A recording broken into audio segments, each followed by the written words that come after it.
Lovely. Thank you. So, hello and welcome everyone. My name is Pamela Burke and I'm the Chief Executive here at Enfield Carers Centre. I'd like to thank you for taking the time out of your busy days to attend this year's Carers Rights Day event and our annual general meeting. The theme for this year's event is caring for your future. And family carers, as we know, give their all to providing the best care and support for their loved ones. And depending on the particular caring circumstance, it can be hard to take a step back and think about what would happen to your loved one when you're no longer able to care for them. However, difficult though it is to think about these things, it is really important that carers do think about contingency planning for emergencies, as well as long-term future planning. And as a carer, you need to know that if an emergency happens, replacement care will get sorted out speedily and efficiently. And of course, you know, when you care for someone, life can't simply be put on hold when the person you're looking after, relies on you for vital help and support. And when help is urgently needed, you might contact a family member, a friend or a neighbour who'd be willing to cover, but we know that's not always possible. So I'm therefore just taking this little opportunity now to encourage carers to join the borough's Carers Emergency Card scheme if you haven't already done so. It's a free scheme where you nominate up to 4 emergency contacts who you've already communicated with in advance about your loved one's care needs and with whom you've made an agreed arrangement to look after your loved one in the event that you were caught up in an accident or another emergency situation that meant that you couldn't return to provide the care that you normally give. The council's Safe and Connected team will contact the people that you've nominated, advise them of your situation, and then your contingency plan can be put into place. You might nominate family, friends, or professionals, such as maybe the care agency that's providing services for your loved ones. And your emergency plan should contain various information, such as details of where the medication, any medication that's used and where it's stored, details about any ongoing treatment, information about allergies, details about their GP and the pharmacy that you use, any care and support services that they receive, any continence products that's needed and who supplies them, and any mobility issues or mobility aids like wheelchairs or hoists, and anything behavioural that other people need to be aware of. And having this information all in one place could be a really huge support and help when it's needed at that critical time or when time might be limited. So what you need to do is really talk about the plan with the person that you care for, and if it's possible to communicate with them, and also talk with those that you'd like to be named as your emergency contacts. It would also be useful to share your plan with trusted family members and friends and healthcare professionals, or ask the social worker or the care coordinator that liaises with you about your loved one's care, and ask them to add your plan to your loved one's file. Give people a copy of the plan, let them know where they can find it, and make sure that the information is regularly updated, because obviously people's mobile numbers change, people move. So make sure that the information and your emergency contact details are current. It's a great scheme, and I really do encourage you to contact our staff at the centre to find out more about the scheme, talk to us about that card scheme. As I say, it's a free scheme and we'll be happy to explain how it works, and also to tell you a little bit more about another service that we have access to, which is a little bottle that's called a message in the bottle scheme. And I would show it to you, but I don't have it with me. But it's another way of keeping the emergency details in an accessible place, and it's a service that the emergency service know about. So do talk to a member of our staff for more details about this. Now, another point about today's presentations, copies of the slides will be emailed to you following the event. Don't worry if you don't have an email, we have your details on file and we'll be able to post you a copy of the presentations today. So you don't need to worry about writing everything down today. Now, we're just going to move on to the rest of today's agenda, and I wonder if our AV team could show the agenda, please. Thank you. Lovely. So first up is David Williams from Enfield Council. He's going to be talking to us today about the government's proposed social care cap. Now, obviously, there have been quite a few rapid changes in government policy just recently. So I'm sure David will explain that the state of play as it is at the moment, but we should all understand that it may change down the line.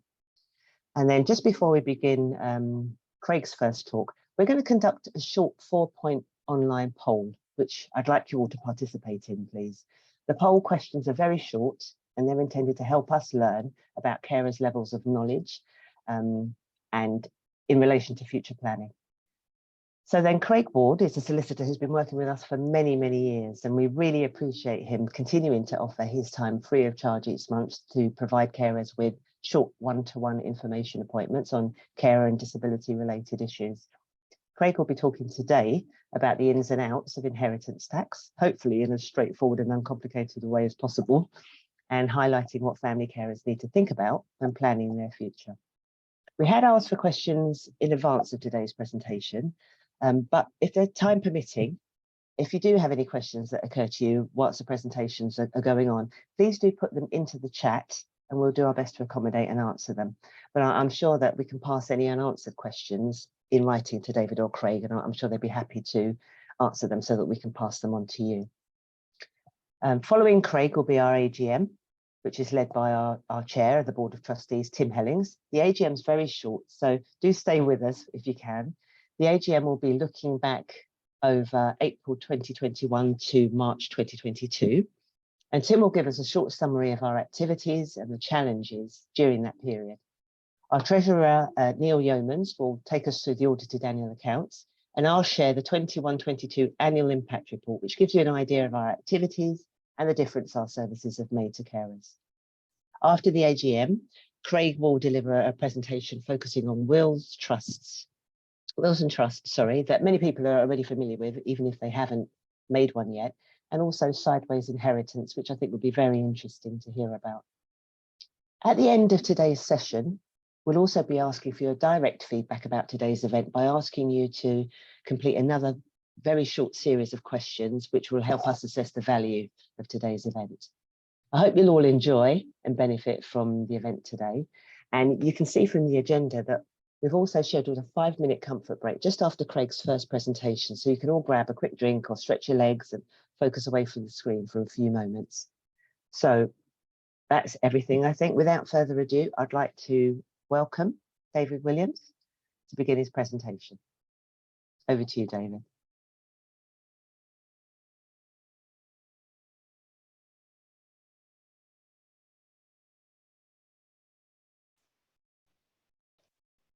I think I'm here. Yes, I'm here. Hello, everyone. Sorry about that. Hi, yes, I'm David Williams. I'm the Principal Social Worker for Adults in Enfield, and very pleased to come today and to give it's going to be quite a rattle through of the charging reforms that were meant to come into place next year. But some of you may be aware that there was a decision by the government last week to postpone these reforms for 2 years, so to the next Parliament, so it'll be after a general election. So it could be a new government deciding what to do about the charging reforms. So I suppose that's the caveat to what I'll be presenting, that there could be a lot of change in the next couple of years, but this is what the proposal was for next year. And there's still one element that I'll go through which will be retained, and as far as we know, that will still be happening. So I'll load up presentation for you, and just let me know if someone could let me know when it's sharing. That'd be really helpful.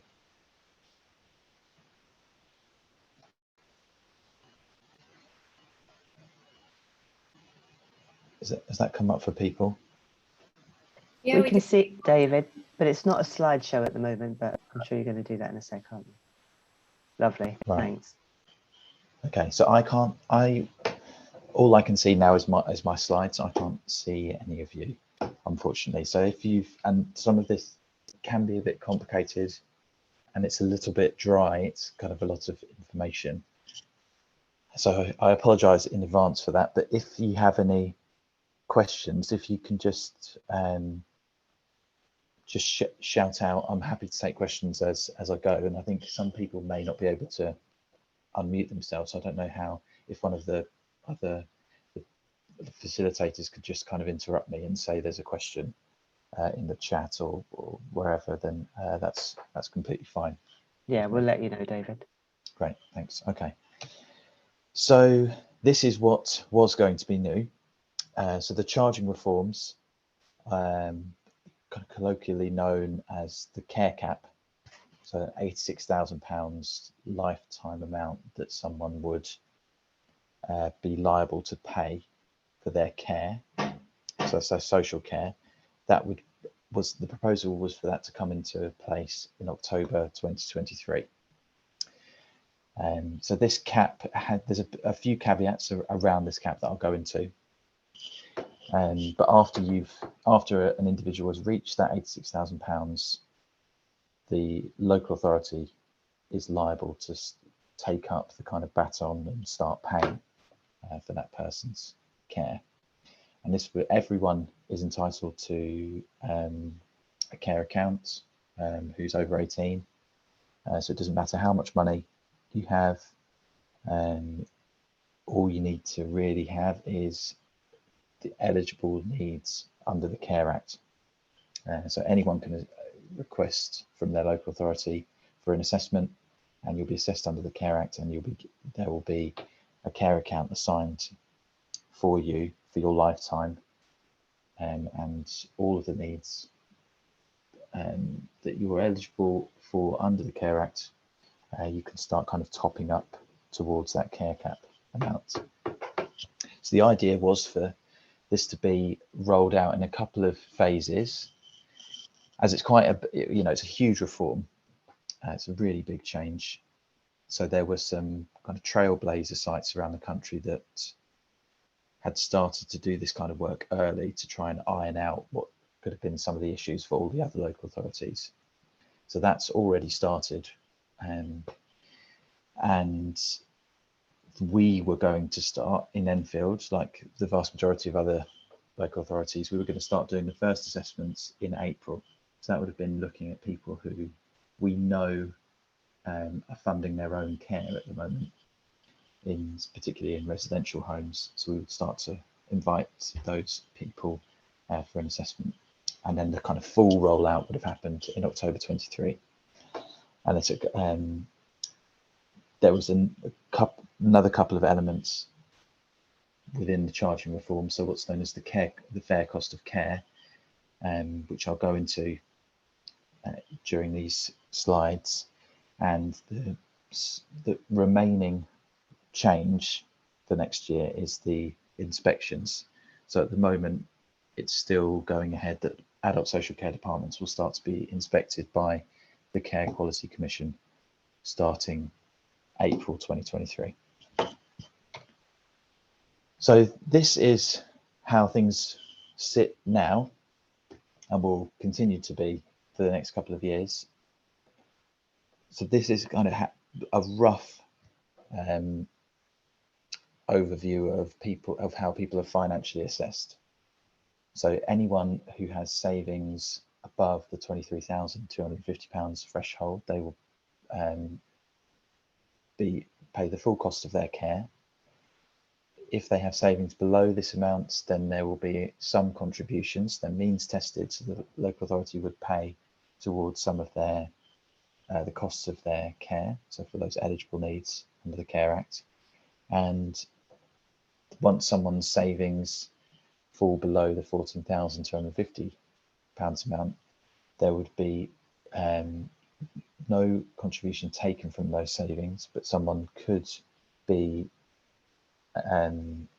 required to pay towards some of their care, depending on other amounts, weekly incomes that person may get from all sorts of income streams that someone might have. And for care home placements, the value of someone's home is considered. One of the big things about the charging reforms was there's been a lot of I think disquiet from people around the fact that they need to give up the family home to pay for social care. I think that's one of the major drivers for the reform. And the fees and charges as a result of the financial assessments, they bring in around 19 million to adult social care.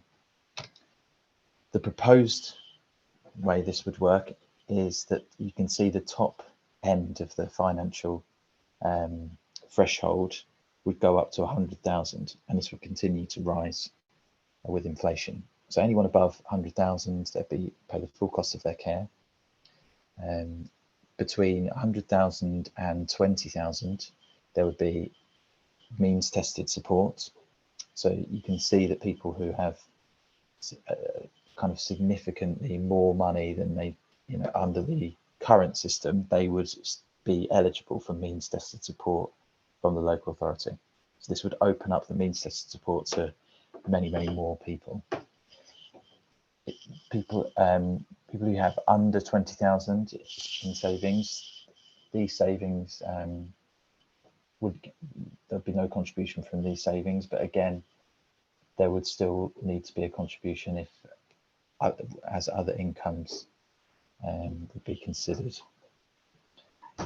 Again, the person would need to have Care Act eligible needs, and it would be, I'll go into kind of how the amount is worked out for the care account, but it would need to be around what people pay, not the full cost of the service. So some people may choose to buy a very, very expensive service, but there would only be a certain amount that would be liable to contribute to the care account, and for the local authority to maybe have to pay some means tested contribution.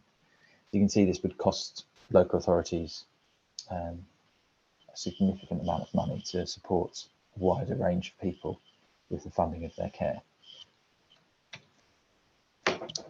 A key element of the charging reforms is the fair cost of care.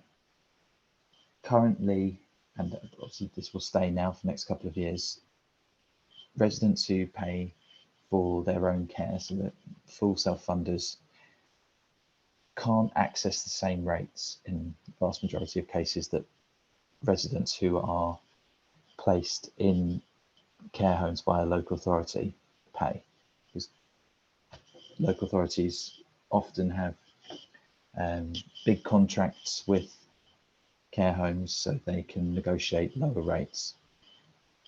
Individual residents aren't able to do this, so there's been seen as some unfairness in the system where self-funders are kind of subsidising people who are placed by local authorities. So the plan was for this to be equalised, and there to be quite a complicated and ongoing negotiation with care providers around what the fair cost in that area was, and then that would be what's used for anyone accessing that service, and is what the local authority would deem fair to pay for certain levels of care. So it's going to be a very complicated part of the charging reforms. People who approached the local authority and had a Care Act assessment were deemed to have eligible needs under the Care Act, but the local authority did not arrange their care. So someone who's, a couple of £100,000 in the bank, they have, they want to arrange their own care, they're happy to do it. The local authority would assign that person an independent personal budget. So this would be the amount that the local authority think is fair and required to meet the person's eligible needs. And that would be the amount the person is seen to be contributing towards their care account. Once the person became liable to get support from the local authority, so they would fall below the £100,000 threshold, then, and they would still have eligible needs, the local authority would then turn this into a personal budget, which is kind of how it works at the moment. So people are, if they have eligible needs, and the local authority will assign a certain amount of money that is required to meet those needs and support that person to meet their outcomes. But key here is that needs that are met by a carer aren't seen to contribute to the care cap amount. So a care cap account, this would start, this is kind of quite technical bits. It's the care cap account would start from the day the request for an assessment is made to the local authority. So not from the day of the assessment, because there would have been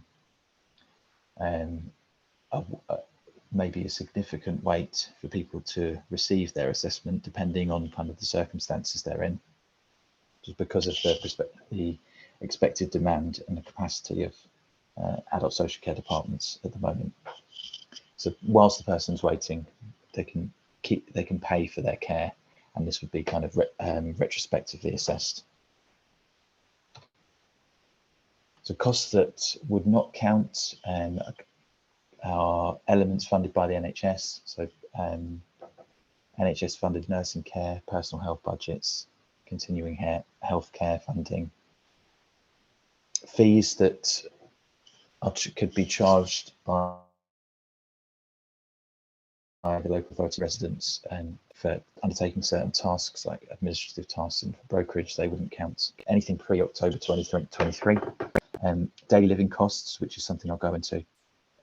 Top-up payments, so if someone received a service which was higher in cost than the fair cost of care agreed by the local authority, that resident's choice of meeting the extra payments on top, that wouldn't be counted towards the care account. Non-eligible needs, someone could still choose to provide care, it's like, obviously they're free to choose the services and the support they want, but if the local authority is deemed that these are non-eligible needs, then they won't be counted towards the care cap. Preventative services that's provided that don't meet the eligible needs under the Care Act threshold. Section 117 of the Mental Health Act and similar costs, and services that the local authority do not charge for, so like the enablement service, which is a free service for people usually coming out of hospital for 6 weeks. So daily living costs, this is another kind of relatively technical part of the charging reforms, and it specifically applies for people who are in residential care or supported living placements. It's a cost that has been worked out that covers things like rent, utility bills, and food. So outside of the kind of social care costs, and this amount would have been deducted from the overall charges someone has to bear for their placement in a care home, and this amount would not be seen as being charged towards the care account. Someone would still be paying this amount, so £212, but that would not be seen to go towards the care account. And this was put into place to ensure fairness across people receiving care, as people who receive care in their own home, they would obviously only be assigned a personal budget or an independent personal budget to pay for that care to come into their home. So say a domiciliary carer to come in, it would only cover that element of the cost. And the person living in their own home may be paying their mortgage, they could be paying rent, all their bills, and this of course wouldn't be contributing to the care account. So that's why this charge was, and this amount was put in place. But this doesn't change how providers are able to bill for care. They can charge what they like. They can stick to the fair cost of care amount, or they could charge significantly more. It's up to them. So this is a kind of rough working out to give you an idea about how the daily living costs would work. So Jerry has 96,000 in his savings, so he's eligible for could be eligible for some means tested support from the local authority. He's got a £140 per week income, and the local authority have arranged for care in a care home at £524 per week. The financial assessment outcome is that Joe is required to pay £418.35 for his care, and the local authority will pay the rest. And then you can see at the bottom, so Jerry's amount that you may think that all of that £418.35 contributes to his care account. Actually, the £212 is taken away from the £418.35, and that leaves the £206.35 that goes towards the care account every week. There can often be questions about this part, so does anyone have any questions so far? I don't think there are any in the chat at the moment, David. Okay, great. So what this would have meant for local authorities is a significantly greater amount of people approaching local authorities for an assessment. Many people arrange their own care because it's kind of widely understood, or they get advice that local authorities will support people with I suppose lower levels of savings. But this charging reform would open it up to anyone. Millionaires would be able to seek a care account and would stop contributing after that £86,000 point. So therefore there would need to be a lot more staff in local authorities to manage this increased demand. And it's not just social workers, occupational therapists, social care assessors. It would be the people who support the process, the business support officers, financial assessment officers, brokers. So the whole kind of front line, if you like, would need to increase in its capacity. This comes with financial costs and risks to councils alongside the costs that they would need to bear when they would be funding some people's care under the higher thresholds of the means tested support. And obviously there'd be lots of training that we had started to provide to our partners in the community and to our staff, and there'd been lots and lots of publicity information that would have been made available. I suppose this would have been one of those aspects for today.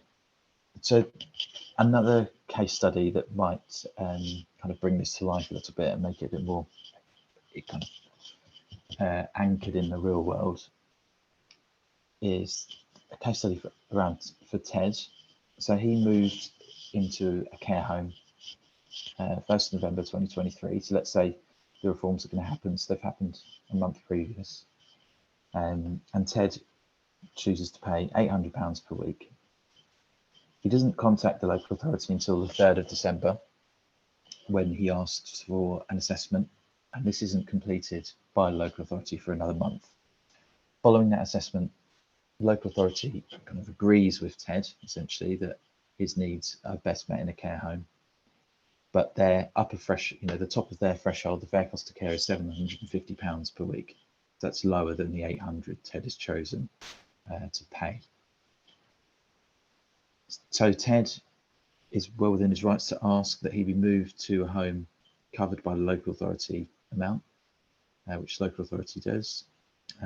He owns his own home with his wife, but as his wife is still living there, the property is disregarded.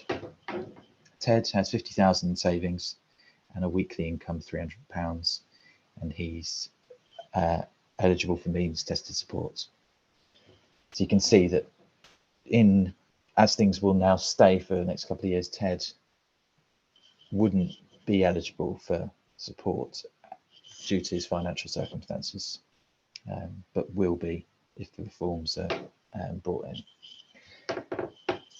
So Ted is deemed to need to pay £394 towards his care, but the daily living cost is taken away, and that means actually £182 each week goes towards his care account. And this is a personal budget that's provided as the local authority has arranged his care.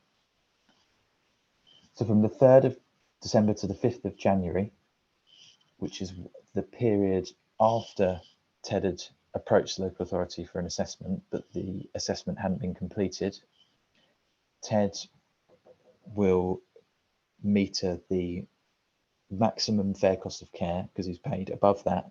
So he will, and the local authority retrospectively agreed that that was the right thing. You know, Ted's needs required that level of support, but they hadn't financially assessed him at that point. So he will be deemed to pay that £538, so 750 taking away the 212 for daily living costs. So he'll pay more for that first month. But after the needs assessment, the local authority will step in and contribute, and his final amount that he'll pay each week is £182. Are there any questions after going through that scenario?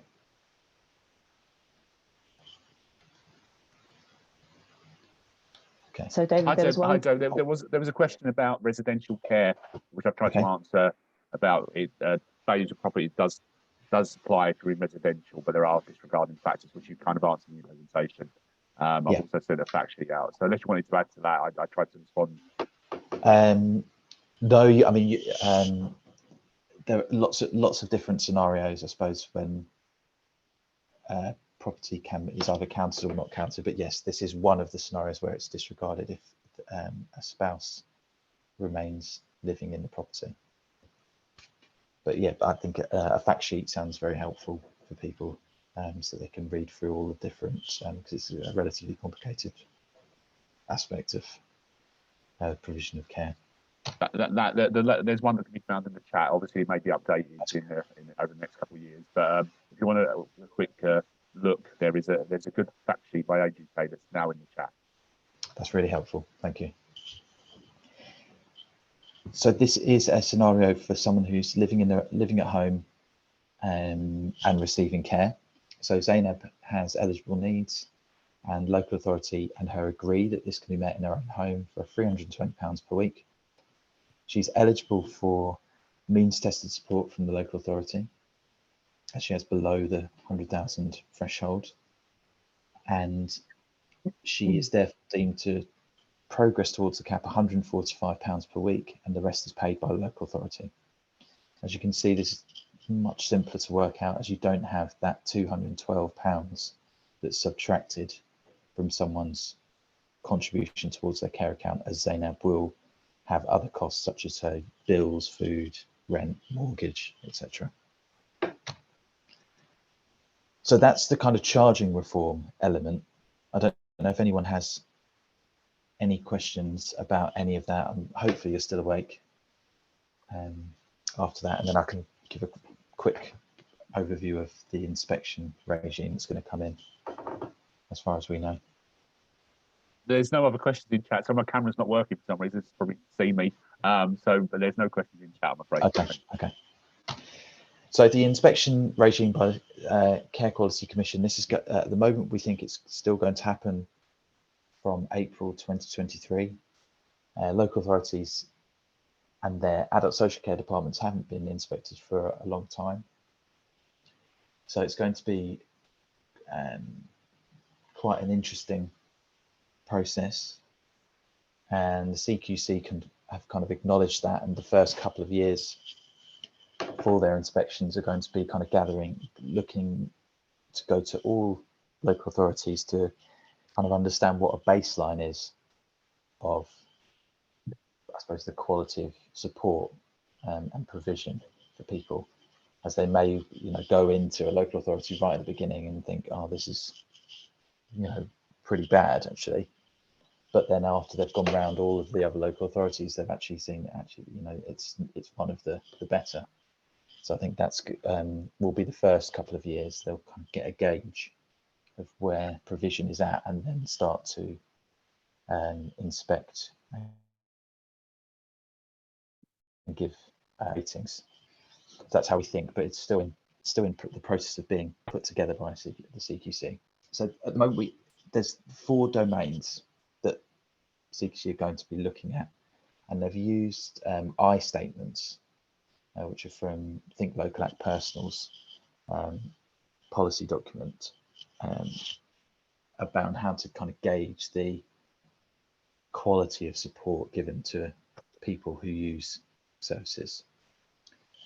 For example, working with people, which is kind of, as it says on the tin, how local authorities work with residents. One of the outcomes that they want to see, that we want to see, is that people would be able to say, I have care and support is coordinated and everyone works well together and with me. But under each of these statements, there's lots of areas of evidence, and there's a really heavy focus on co-production and resident feedback. They want to see how local authorities are speaking with residents, how they're acting on the feedback, and how they're making changes. So this is a really, I think, positive stance from CQC, because it will push local authorities to work more directly with residents and to have more co-design, co-production, etc. So that's kind of how it works. They have these statements and then all evidence areas. So you have working with people, you have providing support, ensuring safety, and then you have leadership. So the working with people and providing support and ensuring safety very heavily about how residents receive care and how their views on whether people are getting that, whether residents' outcomes being met. And the leadership part is a lot about the kind of workforce and how the local authority are kind of working within local systems to deliver what people want. So that's it from me. So I'll close this so I can hopefully see. I think I've stopped sharing, hopefully, so I can see anyone if there's any questions. Thanks, David. I don't think. Sorry, Danny, go on. If the integrated care plans kind of develop as they should, that would mean that health and social care kind of join together. Would that mean that elements of money would count towards the cap, elements of money wouldn't? How would that, or is that to be wait and see kind of scenario? So it's still, so the Care Act is still that's the key bit of legislation concerning the charging reforms. If you have eligible needs under the Care Act, then any charges associated with meeting those needs, that's what counts towards the care account. Anything provided outside of that basically does not count.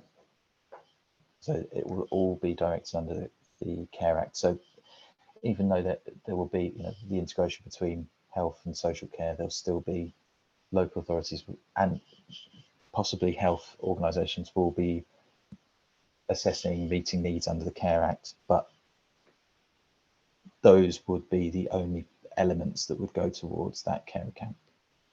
If that makes sense. Yeah. Jessica, I see you've got your hand up. Right. It's about what the government said, promised, and then it's changed the rules again, hasn't it? First of all, they said that they were going to bring in a law to limit the money that they were going to take out of the family's home to 86,000, and now they've put that back for another 2 years. But also they said they were going to put up the national insurance in order to help pay for care homes, to help the councils pay for care homes. But now I think the result of the recent budget is to tell the councils that they've just got to cope themselves. And we can imagine how much money is going to be redistributed from the rich councils to the poor councils. So I think the result of the recent budget is to tell the councils to put up the council tax to pay for any extra cost of care homes. And of course, not every council has got enough care homes to cope with. Say people want to go to a council-run care home to save money, and they can't. All right, that's enough. Yeah, I think it's left a lot of people dissatisfied, and there's still huge questions about the sustainability of the social care sector in England. So it's still a lot of uncertainty, and I think something I read, which is probably fair. It wasn't. There were lots of problems with these charging reforms. Significant unfunded, largely burden on local authorities.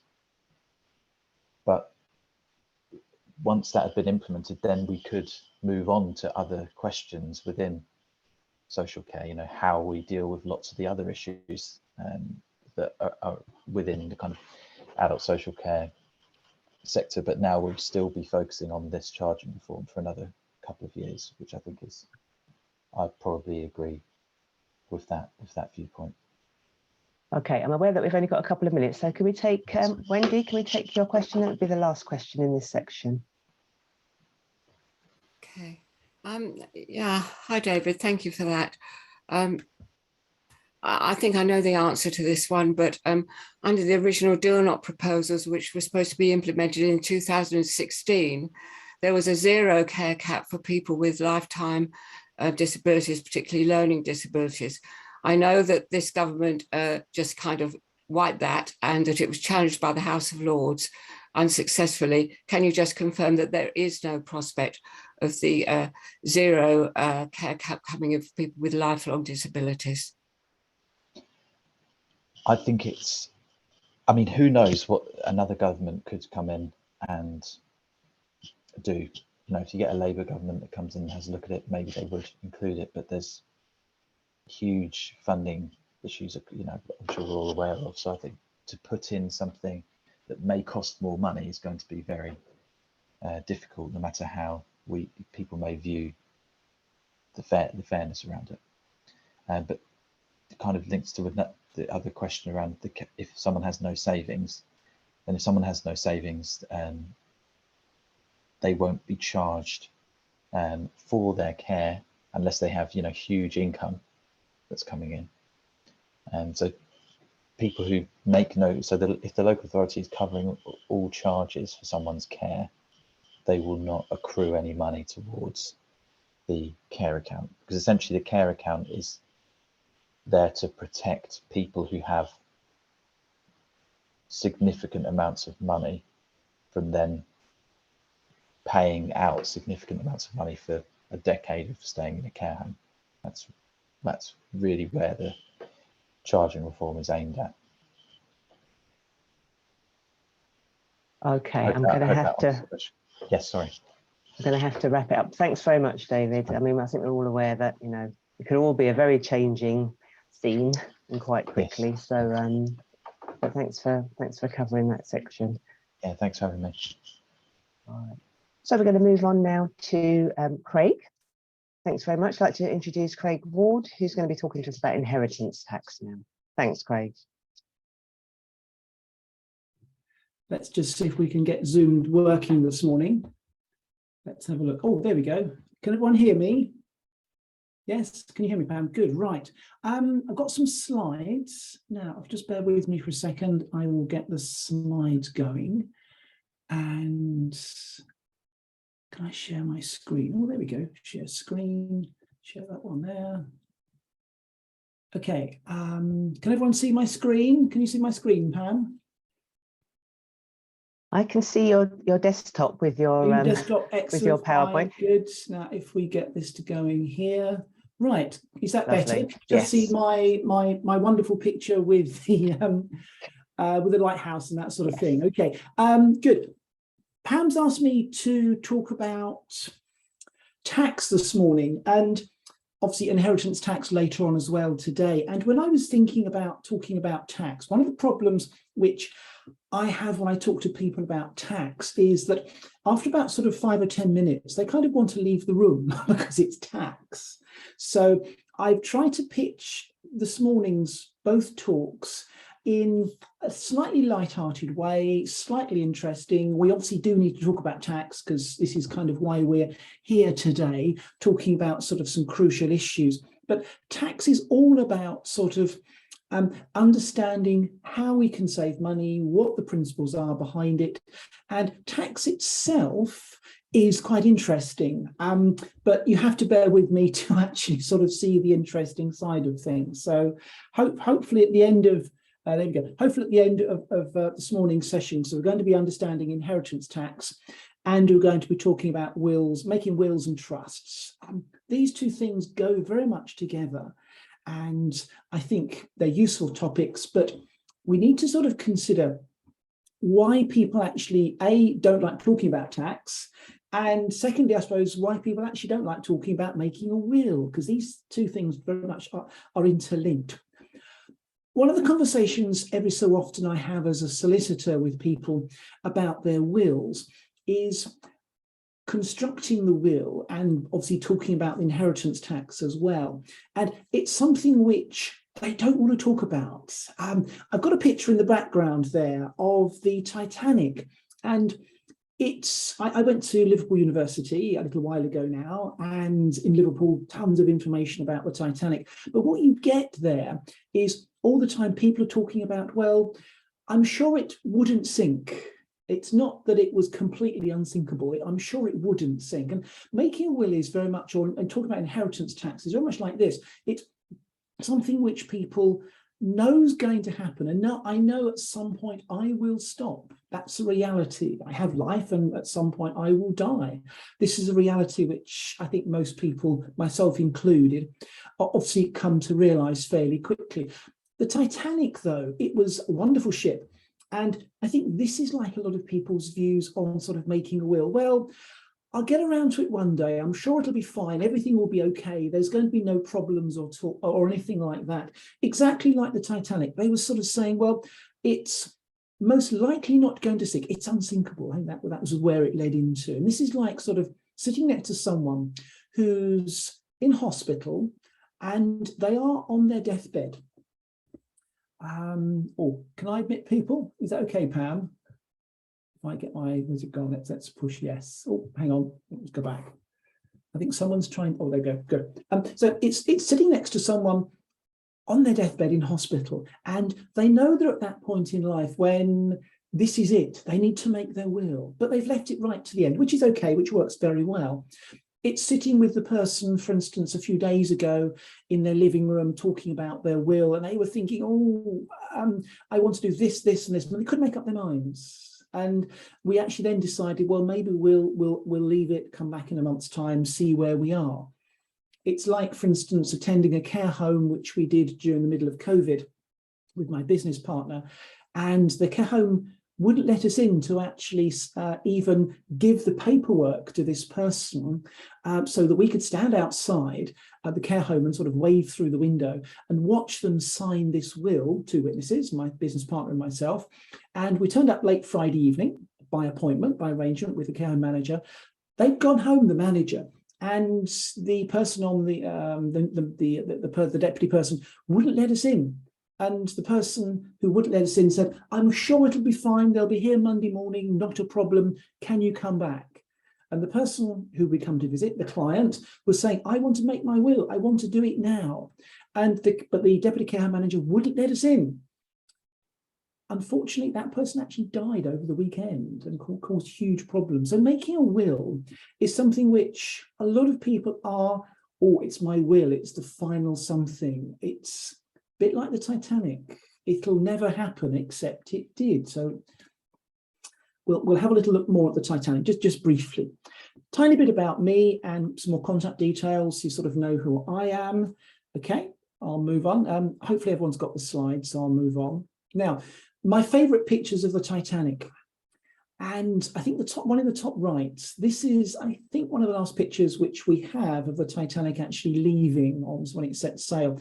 And exactly like sort of conversations I have when people are sort of saying, well, Craig, I need to make a will, but maybe could we leave it, please?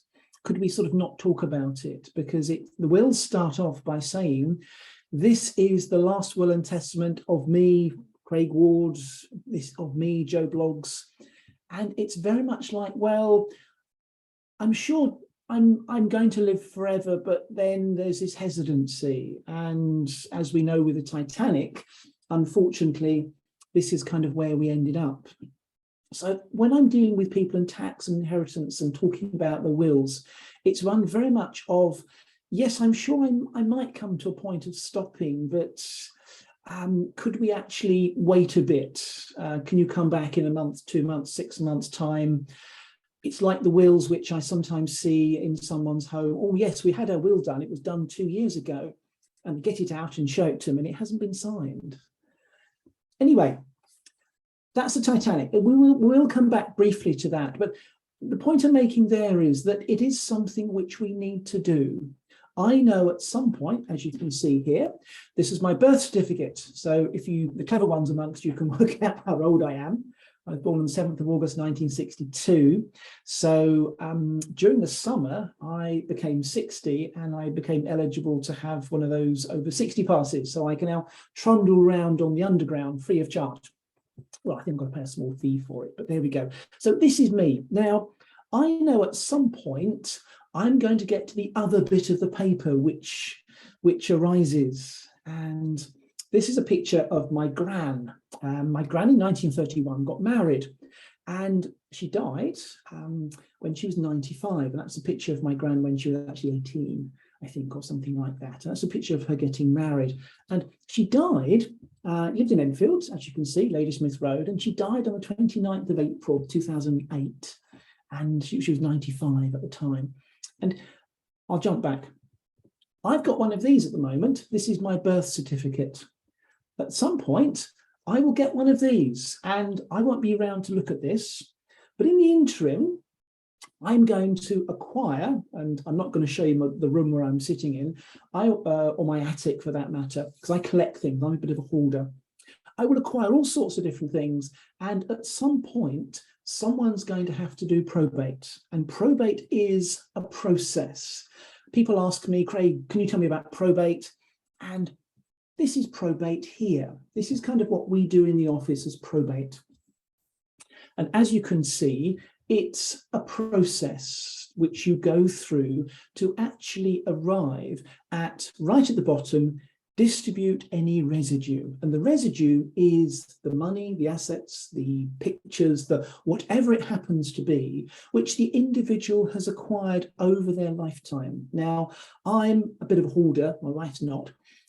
So when it comes to my probate, I think my wife or whoever does my probate is going to sort of think, crumbs, Craig's got all this stuff. What do we do with it?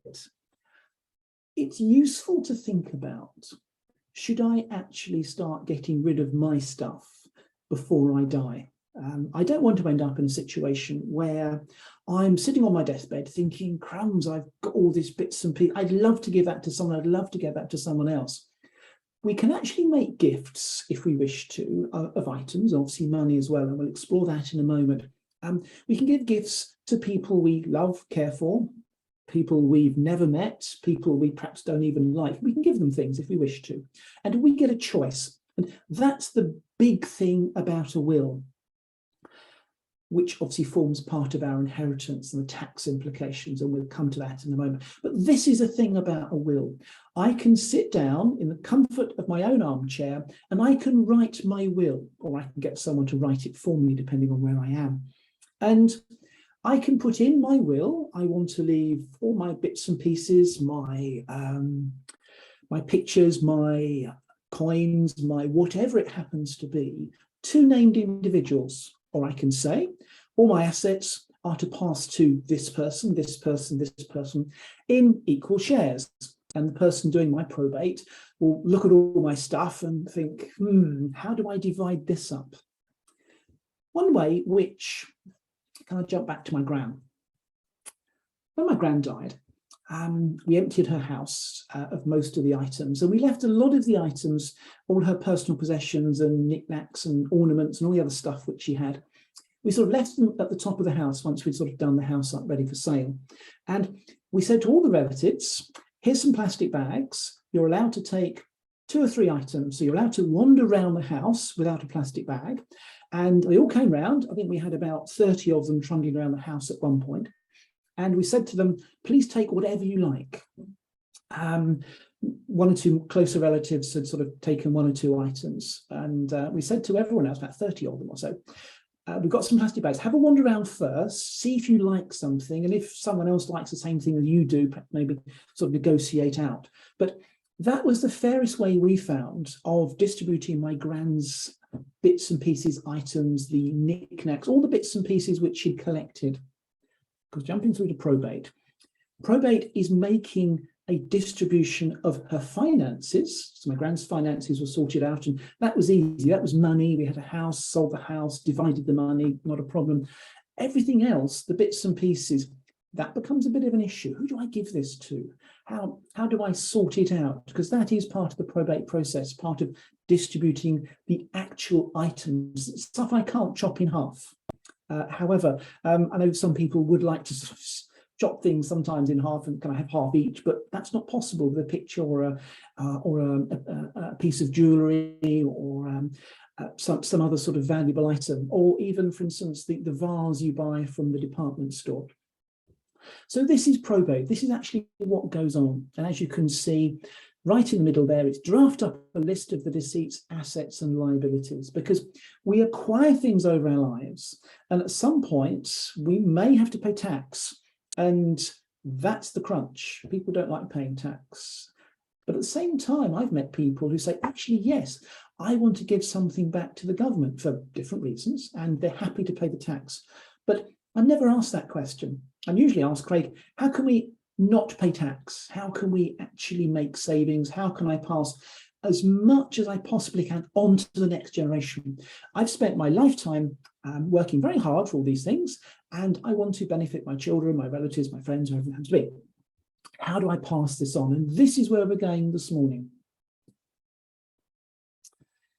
As an executor, and if someone does name you as an executor on their will, and an executor, usually two, because it just makes life a bit easier. Certainly if you have property, you need two executors. If you're named as an executor on someone's will, then your responsibility is to gather in everything which they own, no matter who has it.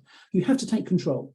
It's no good, for instance, having 40 or 50,000 pounds tucked away and held by someone over here who promises, yes, when we get the probate, because probate is, you get a grant of probate. It's a piece of paper, and it says that this person died on such and such a date, and the executors are A and B, and they're authorised to gather assets in and actually then do something with it. And you can take this along to the bank and get the money out.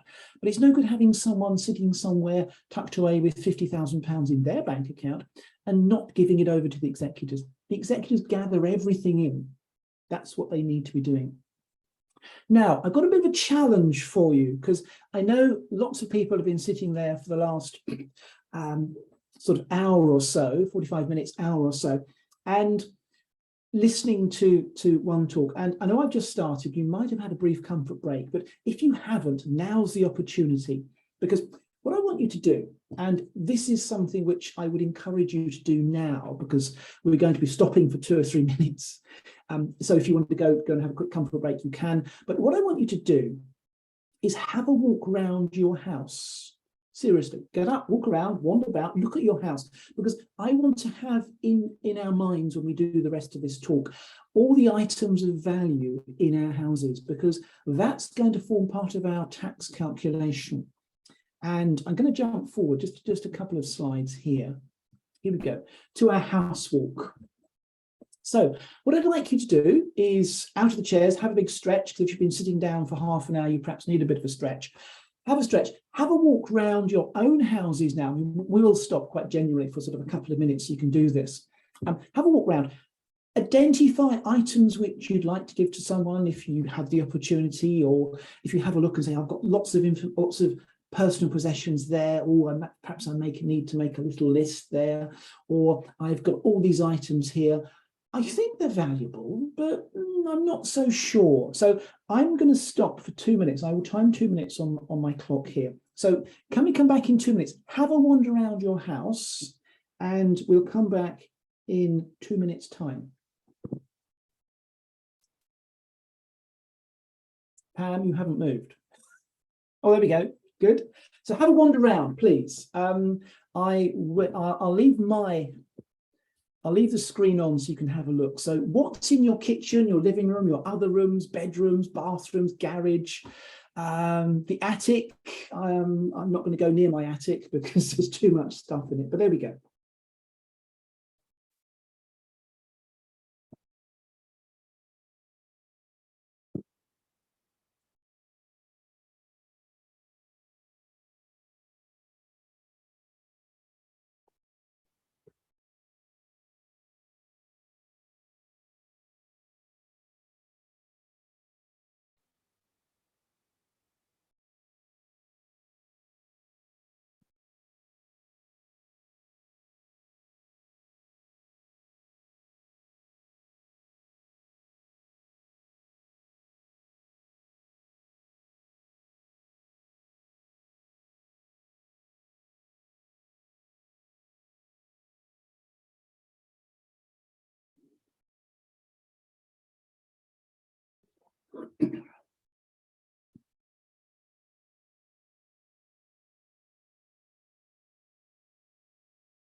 I think another 30 seconds, then hopefully people would have finished the house walk by then.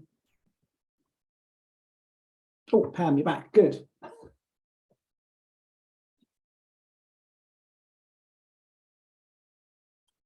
Get another 20 seconds and we'll kick off again.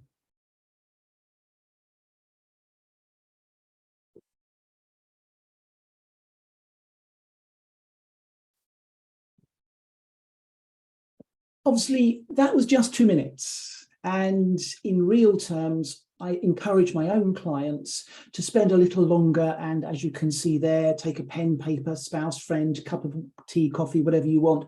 Have a wander around your house, because it's useful when you're making a will to include items to give to certain individuals. I interviewed a lovely lady under the free will scheme, because we take part in the free will scheme once a year, and I think it trundles on actually as the year progresses. But and she wanted to leave certain items to one friend, and then her handbags to another friend. There's a lot of handbags. Her shoes to someone else. She named a couple of rather expensive teddy bears, and I got her to do exactly what we've just done, obviously on a slightly longer time frame. So she met with a friend, and they walked around her house, made a note of all the valuable things which they had, and we started constructing her will for her. Because part of a will construction is getting to tax. On the Monopoly board, we pass go, and hopefully we're given £200, but at the same time, we can actually sort of spend money as we wander around. So getting to the tax point, the starting point is this here. We walk around our houses, we start to identify the items of value. And I've got some here. Now, these are things which I've sort of seen in people's houses over the years, and all sorts of different things. And the teddy bear comes from a lady I did a free will for a little while ago now, and she had one of these teddy bears. It wasn't valued at £45,000, but when she told me how much it was worth, it was a little less, but not much less. I was thinking, gosh, it's a teddy bear. Also, I've got their little figurines. Little figurines are quite good, but their resale value is not as much as one would like. Also, stamps. Stamps are actually quite nice. I've got a stamp collection. I think actually it's got one or two. I think it's got, yes, it's got all of these in here, I think actually. These ones. Unfortunately, stamp collections, they're very nice. They're very collectible.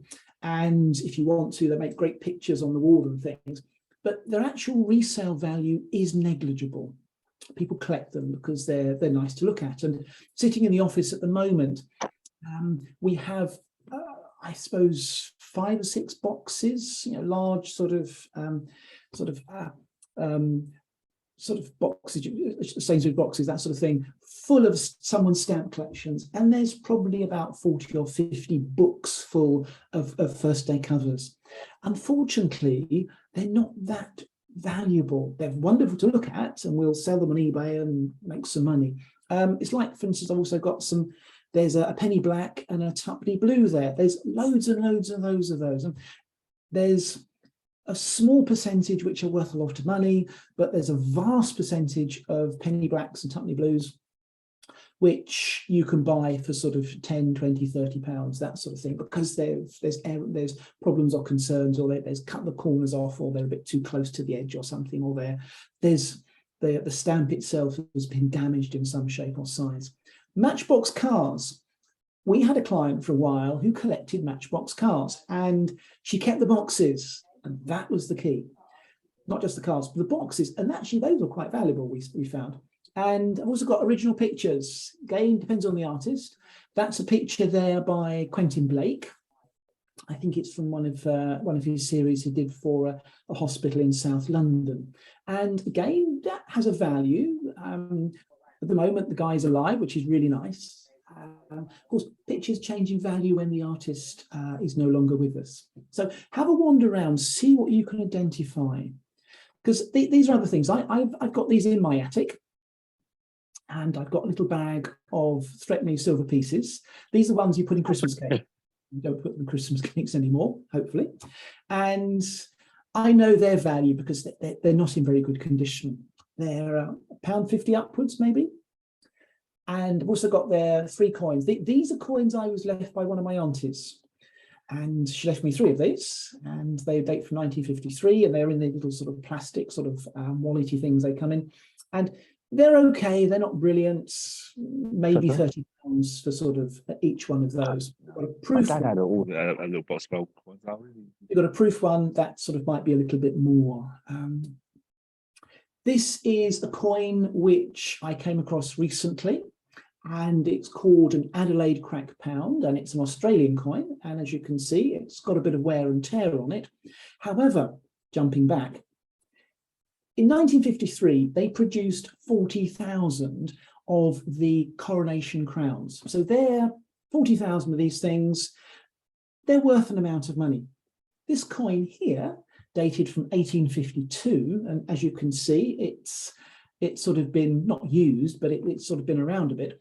And they only made 40 of them, because if you have a look right at the top of the coin, where it's got DWT, there's also a little extra tiny bit of gold which has leaked onto the coin from the mold or die which they used when they were stamping out the coin, and hence its name, the Adelaide cracked pound. It's an Australian coin from Adelaide in South Australia.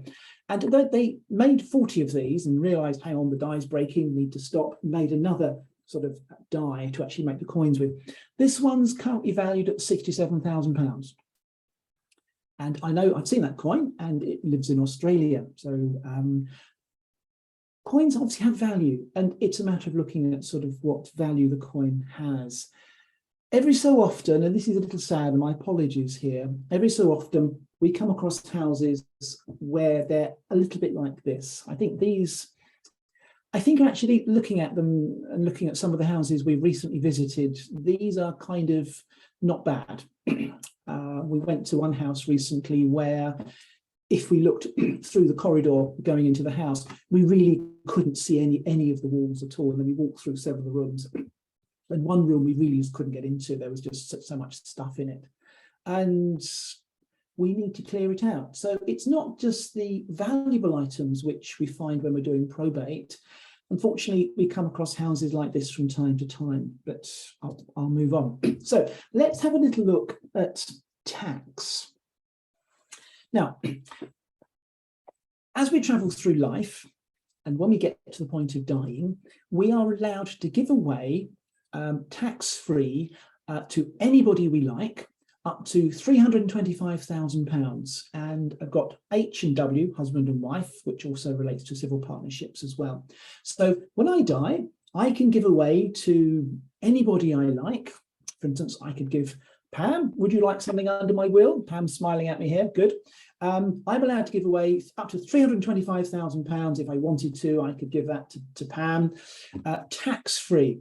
However, as soon as my assets get over £325,000, I start getting taxed at 40%.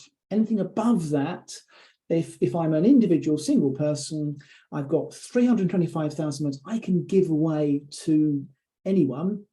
As soon as I trickle into £325,000 and £1, I get taxed at 40% on that £1 over 325,000. Now, if I'm married, husband and wife, or a civil partnership, I'm allowed to have £325,000, and my wife, my civil partner, is also allowed to have £325,000. So together, if we can give away, if we want to whoever we like, collectively, husband and wife, civil partnership, £650,000 to whoever we like, without incurring any tax. So that's husband and wife, civil partnerships. On the death of the first spouse, their £325,000 transfers to the surviving spouse. That then travels along with the surviving spouse. The surviving spouse dies, and they can then give away £650,000 to whoever they like.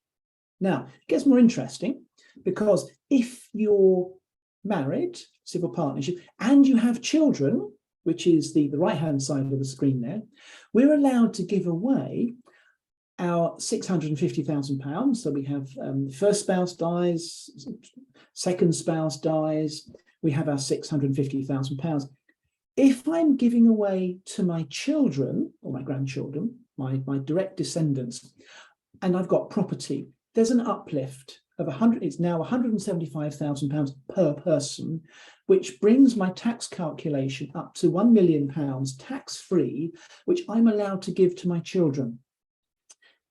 You have to obviously be married in that scenario there, or civil partnership, and you've got to have children as well. Again, so there's criteria which you have to meet in order to actually get the extra. Obviously, you've got to have property as well. The extra £175,000 per person, which takes me up to £1 million. So if you're married in a civil partnership with children, then you're allowed to give tax-free even more money to them.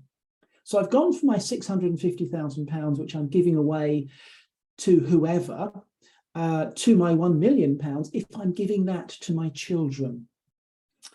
Now, I'm not suggesting that's a good reason to have children, because people have children for all sorts of different reasons. And I'm not convinced having children just so you can save tax is perhaps the best reason to have children. However, this is what you're allowed to do. And I'll go on to the next slide, because it actually explains a little bit more about where we are with all of this. Now, the £325,000, you might come across this referred to as the nil rate band. And from my perspective as a lawyer, there's certain types of trusts and wills which we can write, which use the nil rate band. And they talk about nil rate band rates. So the nil rate band rate, if you hear it and you think, crumbs, what's that? It's the £325,000, which everybody has. And obviously, if you're married, civil partnership, then that's doubled and you end up with your £650,000. And it's called the nil rate band. That's kind of what people are talking about. An interesting thing happens if you've got remarried. Now, there are quite specific rules on this, but I'll just give you the essence one in principle. So if you're a widowed person and you get remarried because your first husband has died or first partner has died, civil partnership, that sort of thing, first person's died, and you're then a surviving spouse, so you acquire your husband or your wife's £325,000. You've got your own £325,000, and you get married. You acquire through your partner who you've now got another, when they die or you die, depending on sort of who dies first, you acquire another £325,000 because you've got married. There are quite specific rules on this, and this is the basic setup here. So you can actually increase how much money the nil rate band, or the £325,000 you can give away tax-free to somebody else by getting married. Once obviously your first partner or husband or wife, your spouse has died.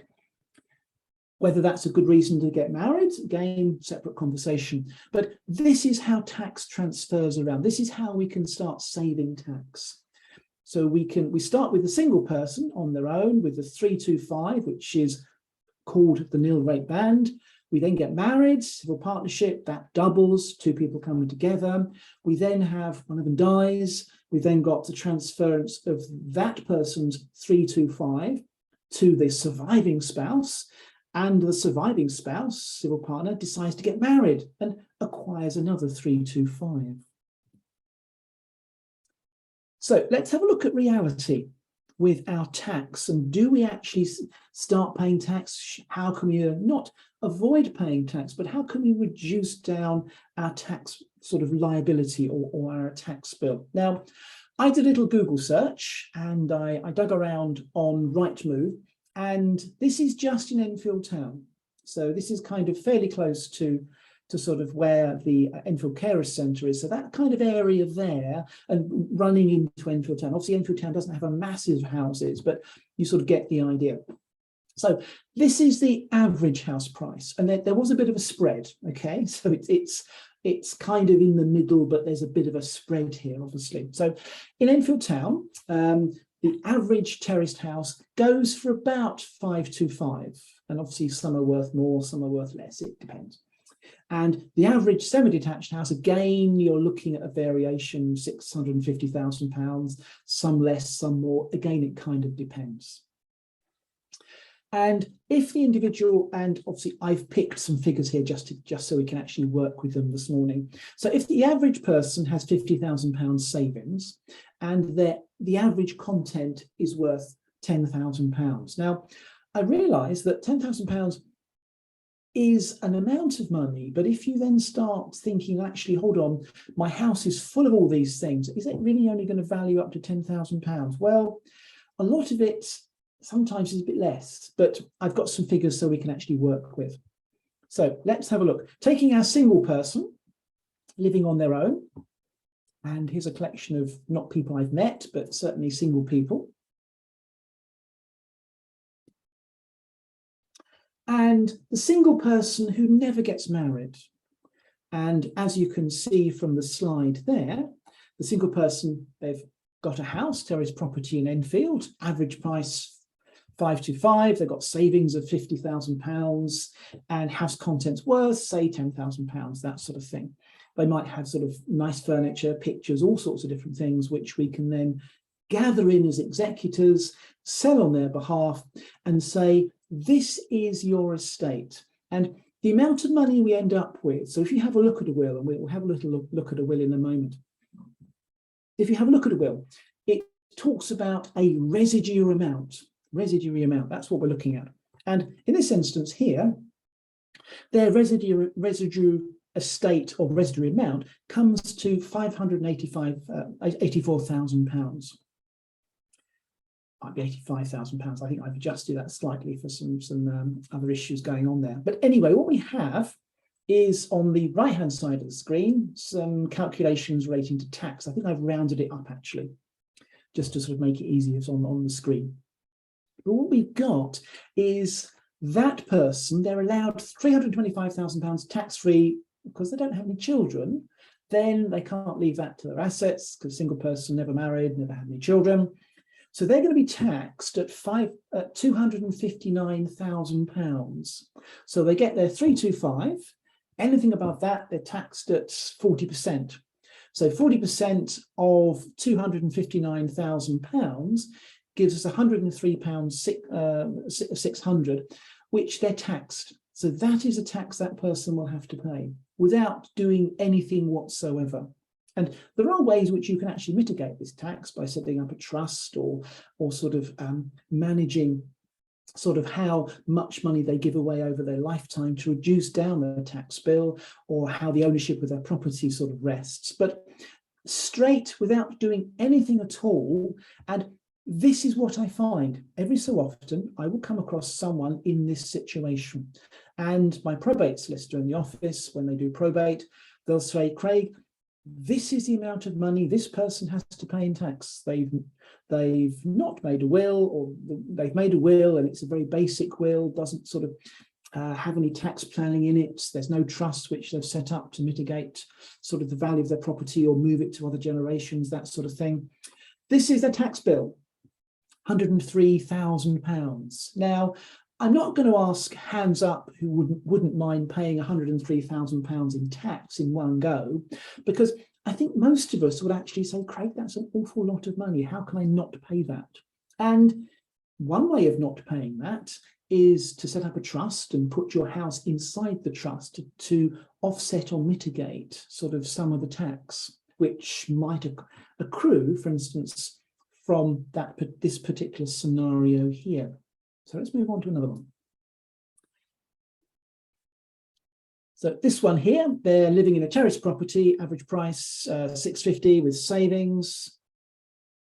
And the tax bill now has gone up to £154,000. So the larger house, still the same money. Their assets are worth £710,000.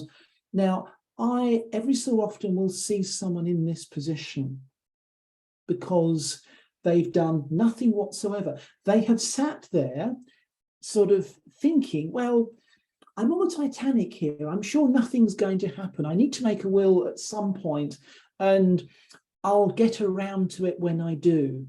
And they never do.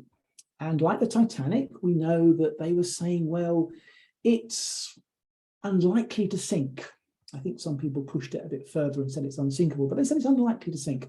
So when they die, we have valued up the estate, we have £700,000, and we end up paying over £150,000 in tax. Married couples, all sorts of married couples, married civil partnerships, all sorts of people going on there, very exciting. Let's have a look at their scenario. Because when you get married, when you enter into a civil partnership, now I've put children, no children, or we're starting with no children, because not everyone has children. And this property here, as you can see, again, I've used average price around Enfield town, sort of around the area where the Enfield Carers Centre is, that sort of area there. And terrace property, average price about 525, obviously a bit of variation there. They've still got the £50,000 savings. The house content is still at £10,000. And we end up with their combined residue estate of £584,000. We know that we have husband and wife, civil partnership. They've got their 325 times 2, which gives us £650,000 tax-free. They can give away to whoever they like. That scenario there, no tax to pay. If, though, they live in a slightly different house, which, and again, average price is here, $650, obviously a lot of variation, and they've got their £50,000 savings, house contents still at £10,000, we've still come out the figure there. In that situation there, we've actually sort of increased the amount of their liability. So there is tax to pay. Where we have children, so we've got children in our scenario now. Now, this is not a reason to have children, I hasten to add, that, have children save tax. That's kind of, I think, perhaps not the starting point to have children, although others may disagree with me. However, we have children. So that's the next starting point. So as soon as we have children, and as soon as we have a property, and again, I appreciate not everyone has property which to give away, but as soon as we acquire property, we end up with this £175,000 uplift, which we're allowed to take, and we're allowed to pass that on to our children. So a similar scenario here, average price, property price, 525, £50 savings, £10,000 house contents. Again, we're at 584, and we have our 325 plus 325, which is our taxable, our nil rate band, which we can give free of charge to anybody. However, we're giving it to our children and our property as well. So we had our 175 uplift times 2, because husband and wife, both civil partners. So there, that situation, that it's free to the children. And just for completeness' sake, here's the other tax calculation. So again, terrace property, again, I've calculated this one at 650. There is variations, as we know, in house prices in Enfield. Say £50,000 savings, £10,000 contest, which gives us our 710. But here, because we're giving it to our children, it's tax-free. So we have situations, I'll jump back just briefly here, I'll just jump back. So, and I'm not suggesting that there's anything wrong with being a single person. I have a few friends who are, actually I'm thinking one friend at the moment lives down in Orpington, a lovely guy. He works for the a local government office, doesn't have any children. He lives in a house which actually is worth a little more than £650,000. And he's now beginning to sort out, sort of working out trusts, and because he's about to inherit his own parents' house because both of them have died and they're doing the probate. So his tax bill just on his own, and he's very happy being on his own, doesn't want to get married, doesn't want any children. Life works very well for him, but his tax bill is going to be rather large. So he's now looking at setting up and mitigating sort of his tax liabilities by setting up some trusts and things. So I'll jump forward a bit. So I'm not suggesting that this is the average person, but certainly when I go around doing wills, I often meet situations where there's married couples, civil partnerships, and children. So this is what I encounter quite regularly.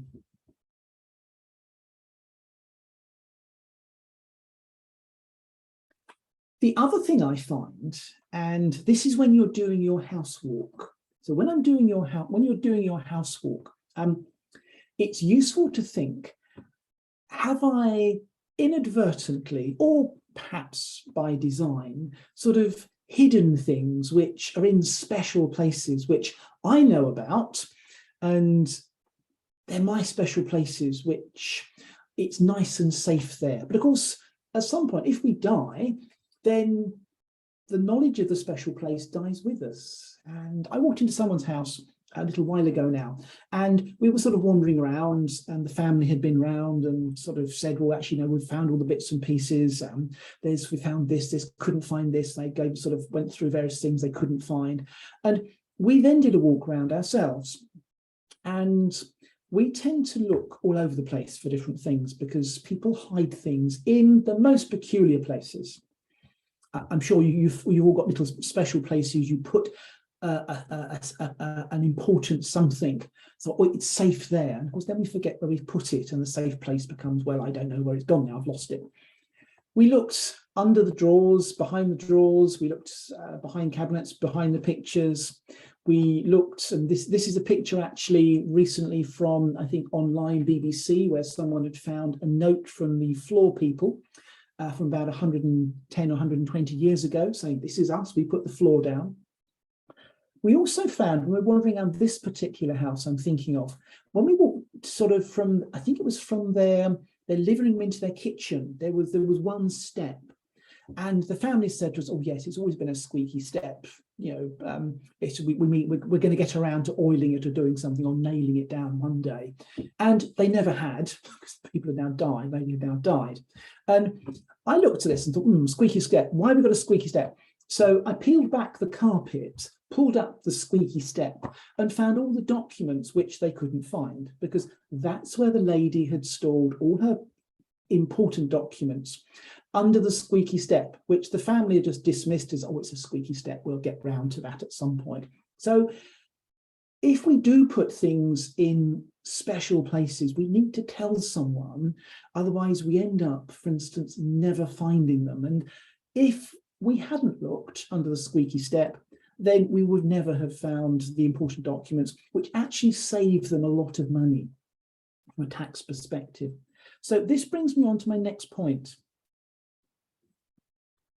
Again, mildly macabre, and my apologies about this, because it does save tax, because this is why we're having this discussion this morning. How do we save tax? Well, it's useful from my perspective when we do probate in the office to have an envelope, and I've marked this one, to be opened when I'm not here, or to be opened on my death, or whatever you want to use. And it's useful to jot down, and I've got a little list here, actually. I'll show you my little list. Here's my little list. So in envelopes marked to be opened when I'm not here, if you want to put that, or to be opened on my death, or whatever you want to put. There's a big long list, and I've got this is a reasonable list, I think, here, of information which it's useful to me when, as a solicitor doing probate on behalf of someone, or my probate solicitor doing it. It's also useful to think about items which, from a financial perspective, I can put in there, sort of money I've spent doing something, or investments I've got, which I can then use to mitigate or try and sort out my tax situation. Or unfortunately, sometimes obviously it increases a tax situation, but it's an envelope. And every so often walking around someone's house, perhaps they've got a filing cabinet, and go into the filing cabinet, and there's one of those little sort of drop down sections which says death information, or to be opened on my death, or a little envelope which they've been keeping, and they just put information in it as they progress. So when they change their passwords, they update their passwords in the envelope. When they, for instance, have got some more investments or some valuable items, they put a little note in their little envelope. This is information which you'll find useful when I'm not here. So this is avoiding a situation where I'm walking around someone's house trying to see, well, actually, does this person have any valuable items? Where's the paperwork which lets us sort out their probate and start to manage the tax if we can? And I'm not looking for the squeaky steps. I'm not looking behind the cupboards or under the drawers or something, or I'm not digging up the floorboards trying to see, is there something actually underneath there? It's in an envelope, which the relatives can say, Craig, sorry, my relative died, but we found this envelope. Is it any good to you? Of course, it's wonderful. And it's packed with all this information I've got here. And you can put whatever you like in it. I don't mind. Some people actually sort of write little notes to their relatives. I'd like to tell you about this, or I've never had this conversation with you. I'm sorry, but I'm now dead. I really want you to actually know about this. And you find all sorts of different things. And sometimes they're quite upsetting, sometimes they're quite reassuring, other times, well, that's useful information. So let's move on and have a little look at tax, because tax is important. These are tax forms, and they're quite nice, tax forms. I will go through them quite quickly, because these are tax forms which, if you're at the sharp end of doing the inheritance tax, these are the kind of things you will be faced with, and you need to fill these in. And most of these are about sort of a dozen, 20, 30 pages long, that sort of thing, full of tons of questions. And people decide, well, actually, I can do this myself, or other people decide, well, actually, this is a dozen pages long, it's 20 pages long, it's got all this information, where's my solicitor? So these are some of the tax forms which you will encounter. Anyway, so it's tax forms. The starting point is always, what is my estate? And you're gathering assets in, thinking about how much money the person has. Is there a trust which we can put money into? Is there a business which needs to be managed in some shape or size? If there are any other assets which the person has, or has the person done some rather clever things in the last 7 years? As you can see, we are allowed to give things away 7 years before we die. The catch being that, of course, we're not quite sure when I'm going to die, usually. We know when someone's born, and we know eventually when they die, because I've got a birth certificate. I know at some point I will end up with a death certificate. In the middle, then I've got to try and work out, well, am I going to live for 7 years? Well, hopefully, yes. But when's that 7 years start? So we probably need to do this sooner rather than later, because we are allowed to give gifts away. We can set up trusts. We can do all sorts of different things, but we're down to this 7 year rule. And our gifts to different people, and there's obviously today's talk is sort of just emphasising the basic parts here. We are allowed to give away all sorts of different things to people without incurring any tax, providing in principle it's done 7 years before that. Obviously, that's just a very straightforward way of looking at it. There are lots of regulations and rules underpinning all of what I've just said, but in principle, then we are allowed to give things away, providing they're done at least 7 years before we die, without, in principle, obviously lots of regulations and rules covering what I've just said, without paying tax. So we are allowed to give away certain gifts to organisations, individuals. Again, for instance, I've got there, husband or wife, civil partner, providing they're actually living in the UK. We can give away assets to them without sort of incurring an inheritance tax. It's a gift which we're allowed to utilise. That person themselves then may end up in a situation where, because they've got no one to give it to, then are they going to start incurring tax? So we need to be a little careful just giving money to our husband or wife or our civil partner, say, here you go, because at some point they're going to die. And we then got to manage their tax as well. So it kind of works, but it kind of comes with a bit of an edge to it. We're also allowed to give away up to £3,000, and again, it's a little qualified. I've got some qualifications coming up in a second. We're allowed to give away £3,000 each tax year. Now, we are allowed to carry forward £3,000 which we haven't used. So if I've not given away £3,000 last year, I can then bring that £3,000 into this year, and this year give away £6,000. However, what I cannot do is I can't take last year's £3,000, this year's £3,000, and take those into next year to give away £9,000. It's £3,000 and then £6,000 from the last year, but I can't keep bringing it forward. There's a stop point to it. We're also allowed to give away, exempt. Again, this is the basic sort of position here. We are allowed to give away, as you can see, up to £5,000 if we're getting married. Grandparents and great-grandparents can give away up to £2,000. Anyone a gift of up to £1,000. Small gift to anyone, well, £250. And these are exemptions which, if you can justify them, again, these are fairly simplified rules here. We are allowed to give away these amounts of money to individuals.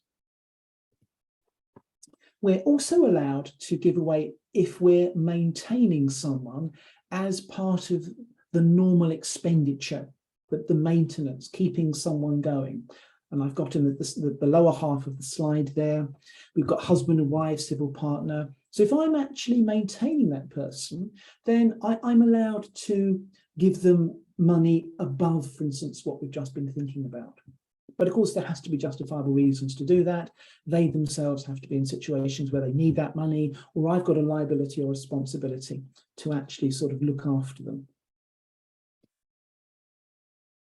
The question I am frequently asked, can I give my house away to avoid inheritance tax? Well, yes, you can. However, I really wouldn't suggest you do it, because it comes with serious consequences. Now, things like, if I give my house away to my children, well, then yes, my children own my house. And if I fall out with my children could sell my house and I could have to then go and live somewhere else. So do you want to give your house away? If, for instance, I give my house away to again, my children or one of my friends, and that person gets into financial difficulties, and someone comes along and says, aha, you own a house. We're going to place a legal charge against that house because it's a house, we can sell it. They then decide to crystallize the charge in court and say, we're going to sell your house. And except I'm still living in this house, even though on paper I've given it away to someone else. And all of a sudden I find I'm no longer living in the house which I thought I had. So there are some issues there about, well, is it a good idea? Well, yes, but it comes with all the kind of, well, maybe not, maybe I should think about this. Is this really a good idea? So this is our house, and hopefully you enjoyed walking around your house, and hopefully you've now got to a point of thinking, well, I do have some things which I'd like to give to individuals, or I've now got a little list, or I can now go and form my little list of valuable items which I have, which when I make my will, I can then go off and include in my will to give away to all sorts of different people.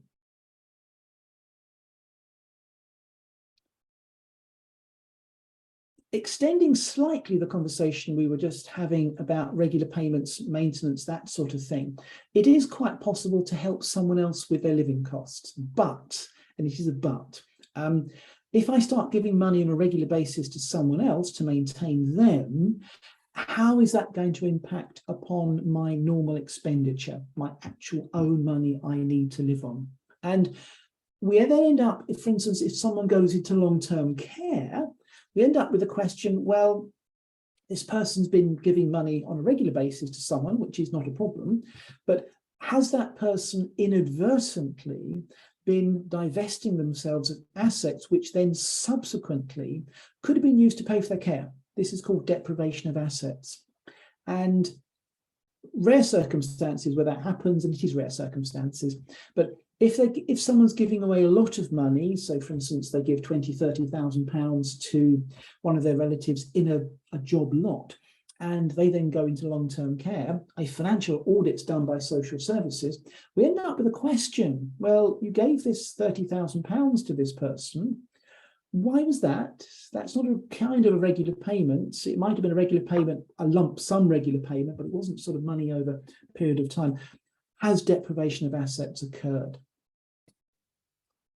Now, this is our 7-year rule in a little bit more detail. And the 7-year rule, in essence, says that if you live for 7 years from the date of when you do something, then the tax is reduced or completely disappears. But what if you actually don't live for 7 years? Because we know that I'm born and we can work out when I was 7 in August, whenever it was, 19 whatever it was, anyway, 1969 or 19 whatever. So I was 7 at some point. I'm not sure when I'm going to die, so I can't backtrack 7 years to say, well, this is Craig's date of death, therefore Craig needs to make and set up trusts and all sorts of different things prior to this date here because we know he's going to die in 7 years' time. That we don't know. So it's a matter of thinking, well, should I do it sooner rather than later? Because if I leave it to later, we end up with a bit of an issue, and it's called taper relief. Here's my taper relief, because taper relief affects my tax-free threshold because it can extend it, and it extends it by this. This is our taper relief here. So if I give a gift to someone and £20,000, and I then live for instance, another 3 or 4 years, if that gift is above my 325 tax limit, which I can give free of charge to anyone.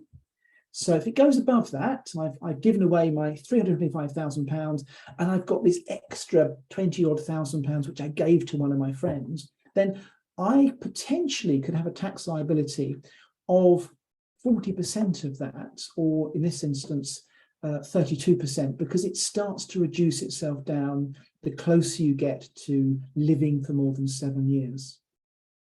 So if I, for instance, I give my money away, I've got my £325,000, which I can give away tax-free, but I've got my 325 plus this extra 20-odd thousand pounds, which I've given away, and I survive for another 7 years, then the liability for tax on that extra money is only 8%. Of course, if I get to 7 years, then it disappears completely. This is an interesting one. Gifts with reservation relates to our houses. We see this every so often in the office. Someone's got their house, they decide to give it to their children, and they live for another 10, 20 years happily in their house, not an issue, really good. They've still got to maintain the property because someone else owns it. But what they haven't been doing is paying their children rent to live in their own house, because it's a gift with reservation. I'm still benefiting from the house I've given away. I'm still living in it, except on paper at the land registry, it's owned by someone else, not me. So it's when we come to do the tax office looks at it and goes, you were still living it. They were still living in this house for 20 years. This is a gift which they've given, which they've still enjoyed. And they've got some other gifts down there. There's homes, caravans, and why caravans pop up, but that's what the legislation says. And valuable paintings, which I've still got displayed in my house. I'm still enjoying it. Mostly it's homes, which people give away to their children. That's a good idea. And they don't pay any rent. You can usually work it out with the tax office to manage that scenario. But that's a gift with reservation. There are lots of things which pass outside of our will, and I've got a few here. And there's obviously this is just sort of a fairly sort of straightforward examples, and there are obviously rules relating to this which we can't go into this morning. So this is assets passing outside the will. Property you own as a joint tenant. Now with property, this is often the one you find time and time again. Husband and wife, civil partners, or other individuals. They own a house together as joint tenants. They've not severed the joint tenancy. So with this, on the land registry certificates online these days, it'll say this property is owned by Joe Bloggs, and it'll also say this property is owned by Jane Bloggs. So you've got two people owning this house. If Joe Bloggs was to die, then I notify the land registry, death certificate, this person's died, and they will take Joe Bloggs off the title deeds. At the same time, though, because Jane Bloggs owns the house, Jane Bloggs carries on owning the house, because all I've done is taken Joe Bloggs off the registry. So Jane carries on owning it. Unlike where you have tenants in common, where I've severed the joint tenancy and I've got two owners quite distinctly owning property. So in that scenario there with tenants in common, if Joe Bloggs dies, then Joe Bloggs' half share of the house forms part of his will, his estate, and it can be passed to somebody else. Often that goes into what's called a will trust at that point, and travels with Jane, the surviving spouse or civil partner, travels with them until they die, and then it comes back together and it's distributed to whoever. So there are assets which do pass out. I've got a few there. And again, obviously, just sort of the basic, but they do come with some qualifications as well. So let's have a little look and wrap this up with our succession planning. So tax planning, it's a matter of thinking, I'm alive, I was born at some point, I know I'm going to die. During that time, I might acquire all sorts of assets. What do I want to do with them on my death? That's the starting question every single time. And sometimes we actually sort of might need to think about, well, I need some legal advice to manage that scenario. Or other times, well, I've got to, if we go for succession planning, tax planning, then I can manage my assets and I can actually save money. Now, it might be costly, a couple of £1,000 sometimes, to set up a trust, or I might get legal advice or tax advice again for sort of, I don't know, £750, £800 or something. I think, oh, crumbs, that's a lot of money. But I'm saving hundreds of thousands of pounds, or I'm saving 50, 60 or £70,000 for my initial outlay of, say, a couple of £1,000. So it's actually worth it.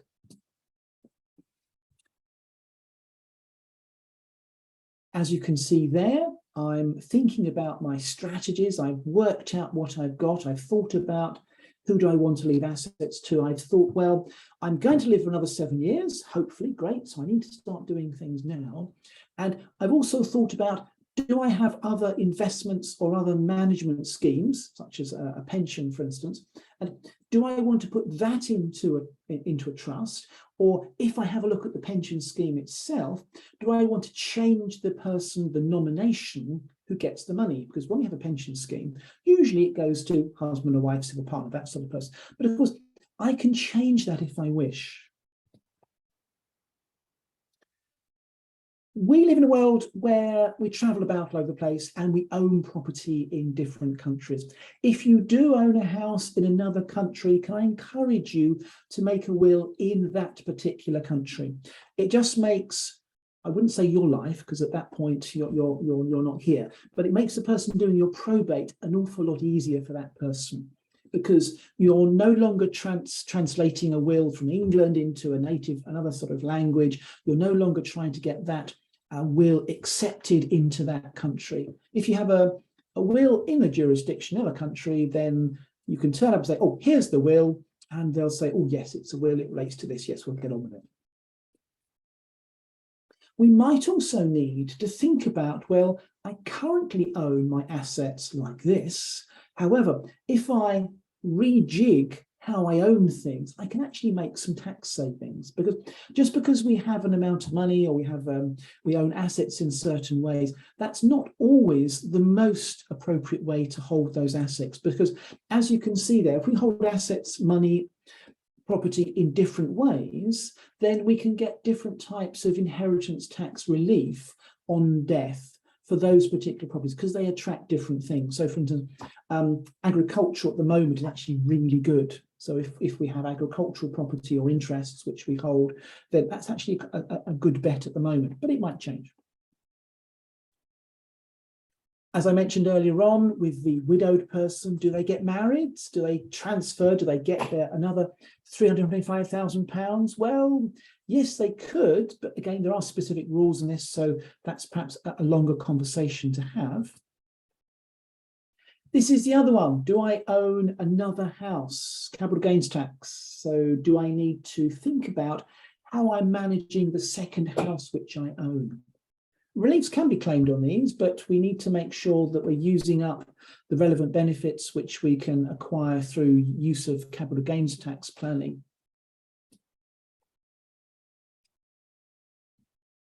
Because capital gains tax and IHT planning and succession planning is all about, for instance, how we're going to manage what happens next. And I've put at the bottom there, provision for pets and succession of cryptocurrencies, which is the big slight nightmare when you're drafting up a will at the moment. I did a will the other day for someone and they included their pets, which is really nice. Hopefully the pets will outlive them, but I think they're going to get more pets. So they said, well, actually our dog's a little on the sort of the longer tooth side. So when we get when this one dies, we will get another one. So the provisions for their pets will actually obviously take place as well. But it's looking at our whole will, our whole sort of scheme of what happens and where I want my assets to go to. Every so often, I come across a situation where someone doesn't have a will.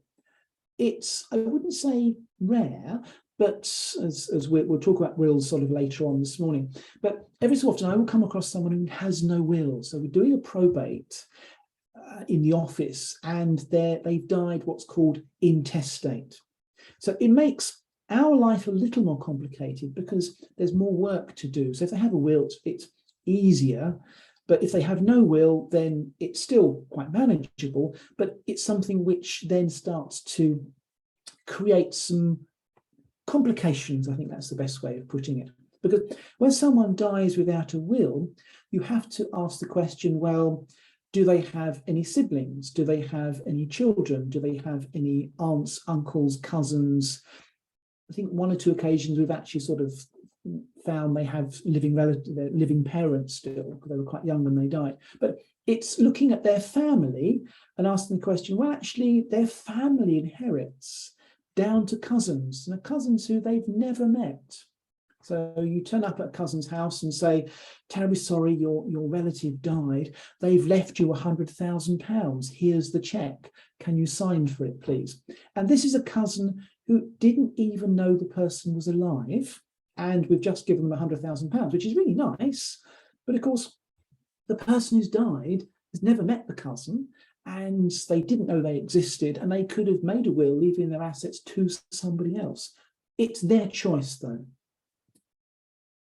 Where you are working out intestacy, this is a good starting point. As you can see, I've put the full web address there, so you can trundle through, you click the box, and it then starts asking you questions quite quickly about how you sort of work out intestacy and who might inherit something. And the big question is this: if you don't have a will, are you okay with this scenario? with these people you've never met, or people who, for instance, you don't even like getting your money? So that's an interesting question to ponder on. One thing which people find a little strange when I talk about this is that when someone does die, you are allowed to do what's called a deed of variation to, in principle, I suppose, rewrite their will, or to tinker with it, to make it more tax efficient, because those are the rules. So if you've got a will, we are in a situation where we can restructure what's been going on to make your will more tax efficient if we need to. There's risks with everything, and like anything, I need to highlight the risks. And these are some risks here, and I've got a second slide on risks, because I think it's useful to bear in mind, well, yes, we can reconstruct how we own assets, we can leave assets to different people, we can put things into trusts, we can give assets to our children and still live in the house, and I'm sure we can work out the tax reservation of benefit when we are no longer here, but there's always a little risk. And I think it's worthwhile just bearing in mind there are some risks with these things, and we need to go into any decision completely eyes open. The bottom there is the Inheritance Provision of Family Dependents Act 1975. This is saying that if there is a will, or no will in some instances, that the relatives can still come along and say, excuse me, hi, I'm here. I was expecting something, or I expect to be maintained by this person who's died. I wish to make a claim against the will itself. This is why it's useful to think when we're doing our wills, who is in our families, who might contest our wills? Do I need to leave them an amount of money, £100 or something, just to sort of mitigate against them making a claim? Okay, there we are, Pam. That's the first session. I will hand back, if I can work out how to do that, to you. How do we do this? How do I stop sharing? Yeah. Oh, there we go. Stop sharing. Good. There Lovely. we go. Thank you. Thanks, Craig. So there are a few questions. Not sure we've got an awful lot of time. We do have to have our little break at 25 past. But one of the questions, and I know that you did briefly touch on it, was if I'm divorced and have 3 children, how do I make sure, presumably that's the whole question, but presumably it's how do I make sure that, you know, the money doesn't go to my, my ex-partner, and goes to my children, presumably. You need to make another will. You need to make sure that you're identifying my children, and you put my children, namely A, B, and C. So on your will, you want to sort of redraft your will and make sure that you're specifically saying who you want your money to go to. Otherwise, it can go all over the place. Obviously, when you divorce someone, then they've got no sort of liability or no take on your assets. But at the same time, we do need to make sure that you really did get divorced, because you end up sometimes with people who no longer live with each other and they're actually still married. We've got a case at the moment which we're just wrapping up, where they're still actually technically married, although they've been living with other people for the last 15 years and they've got children and families and all sorts of stuff, but they're actually married to other people. So we need to sort the problem out. Okay. And I think the other one, probably a lot of these questions are related to the wills and trusts, and we could take them a bit later on, but there was just one question that said there, my partner's concerned regarding hereditary Alzheimer's. His mother's home was sold to pay for her care. Is there any way that a trust could be developed to avoid all of his savings and half of his home going into care if he developed Alzheimer's too? Sure. In that scenario there, what we usually suggest is severing the joint tenancy of the property which someone owns, and so you have ownership by 2 people. You would then create a will trust. So on the death of the first person, then their half of the house goes into the trust. It then travels with the surviving spouse, and on the death of the surviving spouse, it comes back together again. When the local authority does an assessment, they can only assess the value of the property which the person owns who's going into long-term care. So if you've severed the house, then you've got 2 halves of a house, and this person's house is over here in the trust. It's just this half which they can actually value and recognise as being used to pay for their care. It gets better actually, because when you sever a house, if your house is worth £100,000 for my maths sake, it's not £50,000, £50,000. It's because I'm selling half a house. very few people want to buy half a house because I'm living in the other half. So this value tends to drop.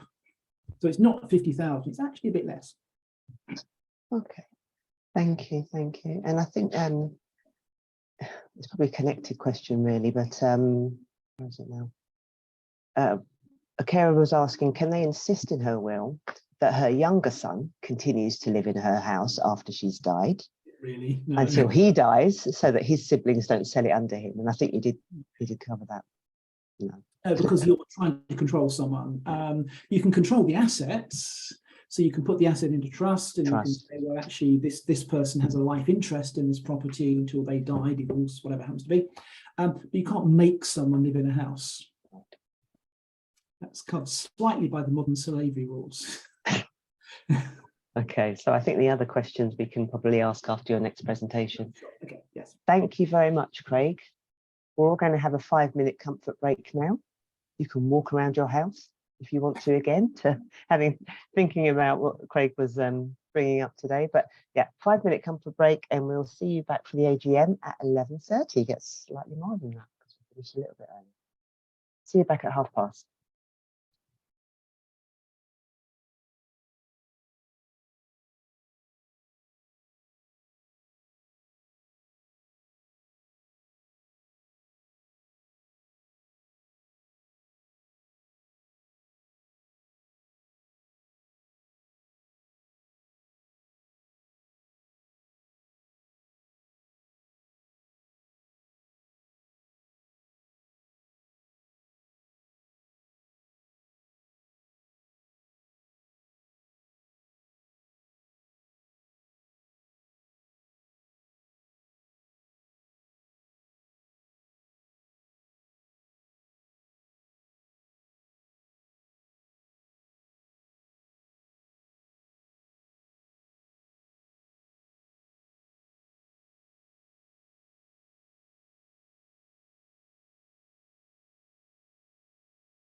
Okay, so I think we've got another couple of minutes of the break and then we'll resume.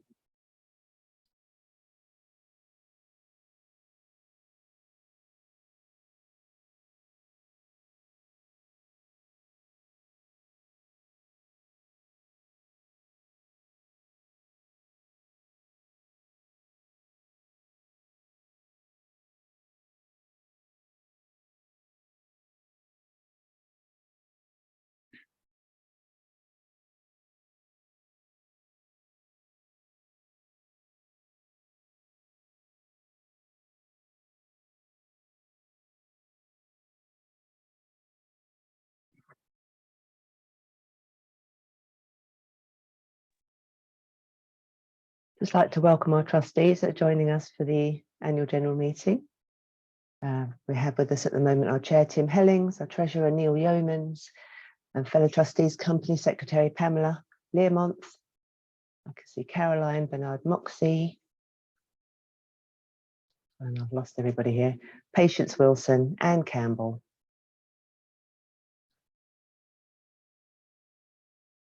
Lovely. All right. Okay, so welcome back, everybody. I'd like to hand over now then to our chair, Tim Hellings, to begin our 2022 Enfield Carers AGM. Thank you, Pam, and good morning to everyone, and welcome to this more formal part of the day, the AGM. I think we're starting off, Pam, if I'm right, with minutes of the last meeting. Well, perhaps we should do apologies first. Apologies for absence. Yes, I have some apologies. I have two apologies, actually. One is Lillian Pam and Morris Pam, two individuals, two members, and also apologies from Azra Recchi, who couldn't be with us today. Can I just check, actually, that Nadine, are you on for taking the minutes? Yes. Lovely. Okay, so that's apologies. Hopefully everybody will have received with their papers the minutes of the last meeting. And so I think we just have to formally approve those unless there's any amendments or comments. So has anybody got anything they'd like to raise around the minutes of the last meeting?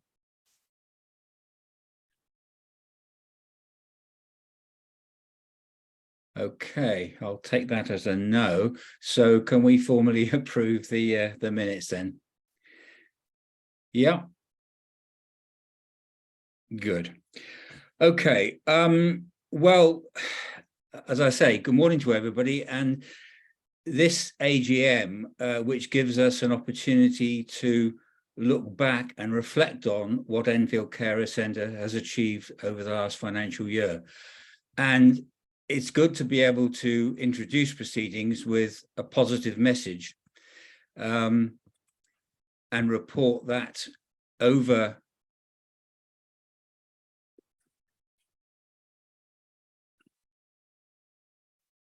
We've lost you, Tim, so if you're still speaking, we can't hear you or see you at the moment.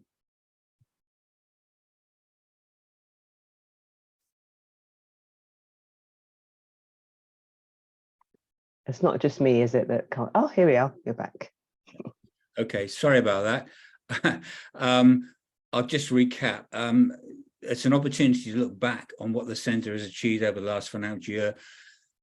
And it's good to be able to introduce things with a positive message and report that over this period, despite all the restrictions imposed by COVID, the centre was not only able to continue delivering a pretty full range of services, albeit some of them virtually rather than in person, but was also able to extend its coverage by reaching out to support an increased number of carers.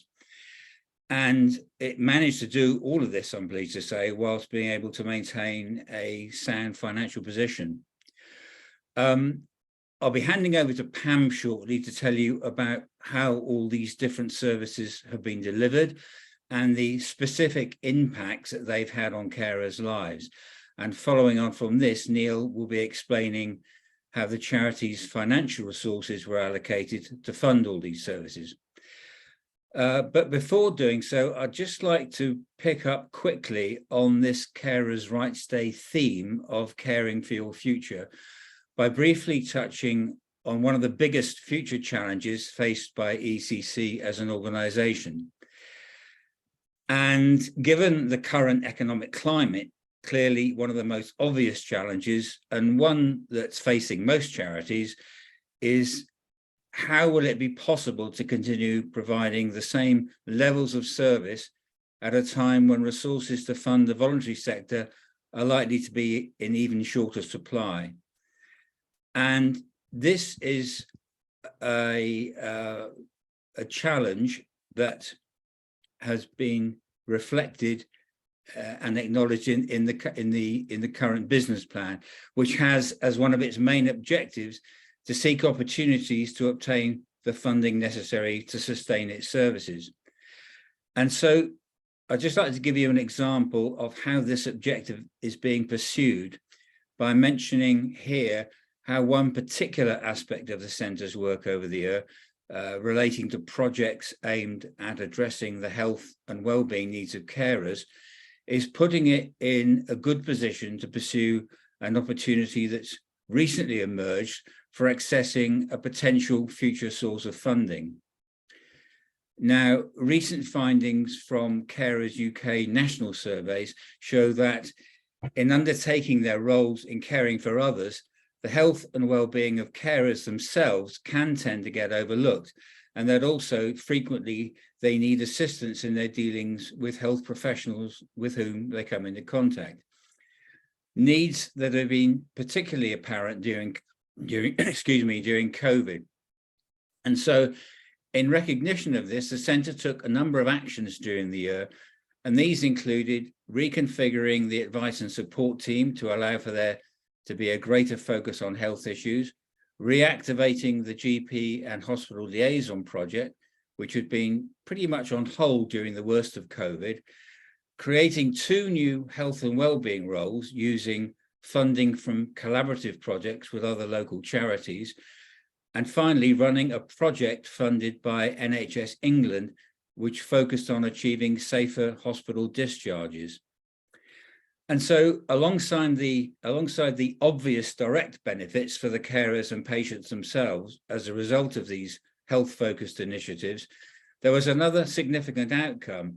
And this was that collectively, they can also be seen as contributing to help lessen some of the pressures within the health and social care system. Firstly, by helping to reduce the number of unnecessary GP visits in the first place, as a result of enabling carers to be better equipped to manage their own health conditions. And secondly, in helping to reduce the numbers of delayed hospital discharges and readmissions, by demonstrating the importance of having carers actively involved in the discharge and admission process as expert partners. And that means rather than by just being on the receiving end of decisions and care plans made by health professionals without their input. And such outcomes are directly relevant to the NHS-led reforms currently being rolled out by the government to achieve more integrated health and social care services, and which, when fully implemented, will involve significant changes to the way in which these services are commissioned and funded in the future. So with this in mind, a priority now for the centre is to take every opportunity to emphasise the vital roles that carers can play in helping to make these health and social care reforms more effective, and by making the case to NHS and local authority commissioners as to why future resources need to be made available to carers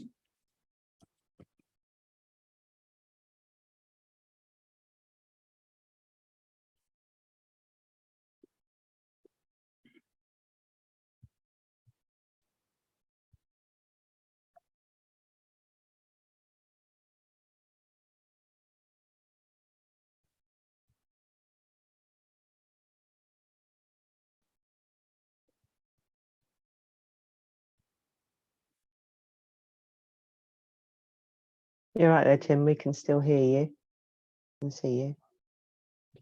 I think I lost All right. my, am I?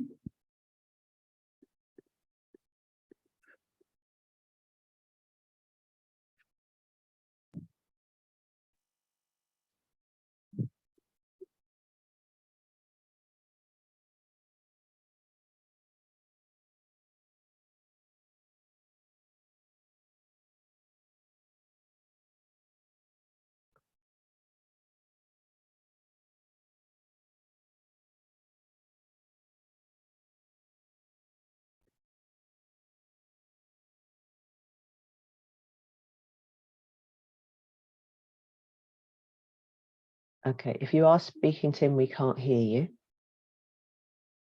and we can't see you.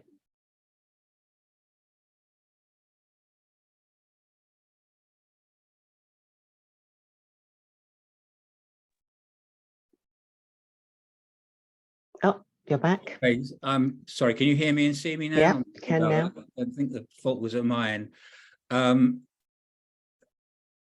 Yeah, sorry, I'll just go back to where I think I cut out and talk about the NHS reforms around integrated care.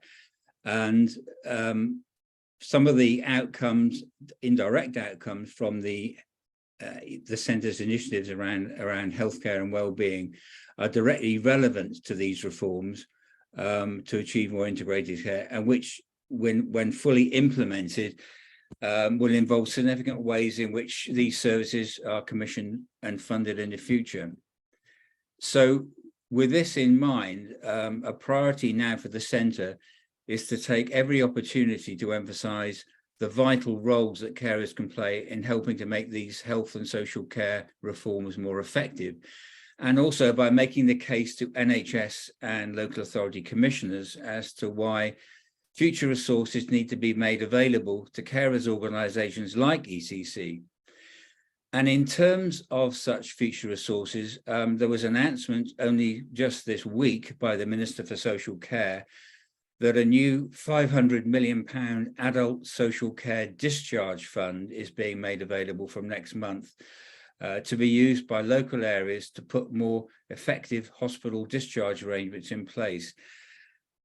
And in this announcement, the Minister has specifically underlined the importance of considering the needs of carers. So, having begun with a positive message about the centre's overall achievements last year, I'd like to just conclude now on a hopefully optimistic note, as there would appear to be at least one real opportunity here for ECC to seek further funding that would help sustain its work around the health and well-being needs of carers. Now, I'm aware that in talking about future sustainability here, I've referred to only one aspect of the centre's work. So to now give the full outline of what's been achieved by all its services over the year, I'll hand over to Pam. But in doing so, I'd just like to take this opportunity to say a huge thanks are due to both Pam and her whole team for the commitment and resilience they've all shown in accomplishing so much over the year, often in very difficult circumstances and coming through the worst of COVID. And thanks are also very much due to the centre's fantastic group of volunteers, and I'm including my fellow trustees amongst these, who've given so much of their time and contributed hugely to the work of the centre in terms of the range of skills and experience that they've brought with them. So on that note, Pam, unless there are any questions, I'll hand over to you to give us the impact report. Thanks very much, Tim. I don't see any questions in the chat, so could you move on to my second slide, please? Lovely, thank you. So just really reminding people about the vision for the organisation, and always good to look back and revisit these just to make sure that our focus is always, as it should be, on supporting family carers to have a life of their own and not to fall into financial hardship and to remain physically and mentally well. And we know that this has been a real challenge over the past few years, especially during lockdown, but certainly the organisation has continued to function during that time, and we certainly, both me and my staff team, are really committed to helping carers to continue to care, but to care in a supported way if that's what they want to do. And our trustees, and I noticed that Amanda joined us as well just recently. So we have all of our trustees on board, apart from Hannah and Pamela, I think, who couldn't make the AGM today. But it's really heartwarming that our trustees are so committed and involved, and they are really supporting our staff team to continue operating and functioning, putting carers at the very heart of everything that we do. So if we can move on to the next slide, please. Just reinforcing the fact that the Carer Centre's expanded services are now for carers and their cared for people. And that's as a result of, as I'm sure everybody on the call knows, merging with Crossroads UK back in October 2020, and now being able to provide our own regulated care services. So we hope to provide this complete one-stop shop for carers where they can come in to get support services for themselves, but also to get quality, reliable, professional home care services for their cared for person. And that's what we provide right now. And if we move on to the next slide, we can see the breakdown in demographics of the carers that we support. And during the year 2021 to 22, we had a peak number of carers on our database, 7,287, the total number of adult and young carers on our database. And the slide just shows a breakdown of the ethnicity of adult carers, but also a breakdown of coverage of carers throughout the borough of Enfield. And I know they're quite small, the stats that you can see, but as I said, the slides will be circulated by email to everybody in attendance. But you can see that the majority of carers on our database at the moment are in the EN3 area, closely followed by the N9 area and EN1. And just really to remind people on the call that our services are also widely distributed throughout the borough, and we do also operate at community venues in Palmer's Green, in EN3 area, as well as Edmonton. So we do try to make all of our services as accessible as possible for carers. And if you can move forward, please, we can just have a quick snapshot of the conditions of the cared for persons that carers that are registered with the centre are caring for. And again, I know that it's quite small, but the majority of carers on our database are caring for people either with mental health issues or with learning disability issues. But there is a real spread of the conditions of cared for people. If we move forward again, we'll just look at a snapshot of the services that have been delivered to adult carers in the period that we're considering. And one of the focuses that we were doing during this year, especially after the kind of removal of lockdown and moving out of kind of lockdown conditions, we wanted to expand the number of respite activities and the opportunity for breaks for carers. And a total number of 468 carers were able to enjoy a range of different breaks that were offered by the Carer Centre. And 300 carers were able to enjoy and to attend training and information sessions. And again, we want to continue just expanding the services that we offer, helping carers to enjoy breaks, but also to receive the information. So a total number of 437 carers were able to receive benefits advice and also money advice, crucial as we approach an increase in the cost of living crisis and sort of general issues that carers are facing nowadays. So if we can move on to the next slide, please. So as most of you know, we also support young carers, and young carers are aged from 5 to 18 years old. And our young carer services continue to operate during the pandemic. And this gives you an idea really of the services and the numbers of carers that we're supporting. And you may or may not know, but during the pandemic, our Young Carers organisation, our EPIC Young Carer Service, was the only young carer service that was continuing to operate throughout lockdown, serving around 500 young carers, just over 500 young carers in the service. But we were able to provide over 1,000 different services to young carers directly from our 3-person carer team. So we were able to identify 134 new carers during that period, but obviously the support services vary during that time. And we work on a one-to-one basis with lots of the young carers, but we also provided online activities, and now we've been able to expand that, coming back to face-to-face activities and trips and services as well. Next slide, please. You'll see a little bit more of the breakdown of activities that we provided during the year that's in question for this AGM. All right, so if we move on, I'm going to talk a little bit more about the impact of COVID, how that's affected both the centre and carers. And really just to highlight the facts that we were able once again to help carers to access priority access to the booster jabs once they were able to use their carers gold card to get that priority access. The other impact on our staff was that our staff now continue to work in a flexible hybrid fashion. So our services are still open face-to-face and online, because we recognise that for some people, they wanted to get back to the face-to-face type of activity and to connect with their peers, but also there are still a high number of carers who are still quite wary about coming out, and also depending on their caring circumstance, it suits them to be able to come online. We do hope to hold our AGM next year, and our Carers' Rights Day next year, face-to-face. Obviously, we'll have to see what the climate is at that time, but we do hope to hold it face-to-face and also in the evening, so that working carers will also be able to participate.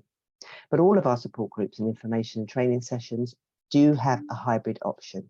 So we hope to kind of walk the line of suiting people depending on what their circumstances are. And we now have targeted work that's taking place, raising awareness in GP practices and hospitals as they've been able to open up now, and Tim touched on that. And our continuing aim is to be able to raise awareness with NHS staff and with GP practice staff, and to restore the levels of referrals that we had pre-pandemic. The traditional style support groups have been replaced, as I say, with more relevant and structured groups and sessions. So we have changed some of the offers that we provide, but we're also always listening to what carers are telling us about what suits them and what they'd like to hear about.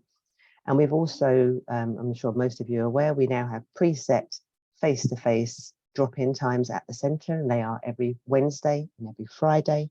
We have a new triage system, so for new carers, as well as asking them about information about their personal setup and their caring circumstance, we're also asking them about their health and well-being, because we now have a new emphasis on that. We want to help them wherever we can with our wellbeing services. We have monthly wellbeing sessions that are being delivered, and that triage helps us to identify long-term health conditions, or where we can help carers on a one-to-one basis to improve their health and well-being.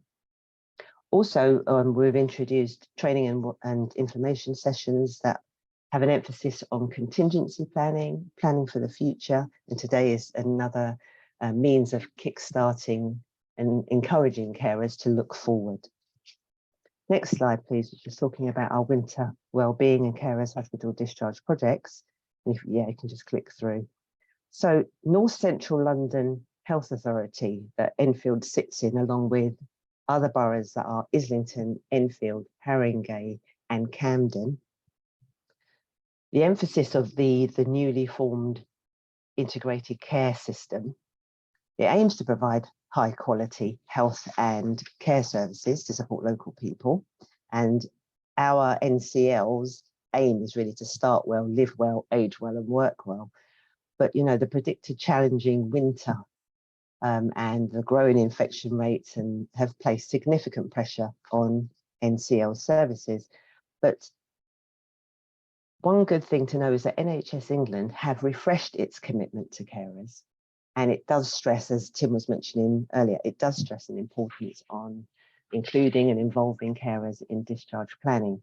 And the Enfield Commissioning Group is going through this period of change. It's still kind of shuffling its structure, And what we've been trying to do is to ensure that the carer's voice isn't lost in that whole restructuring process.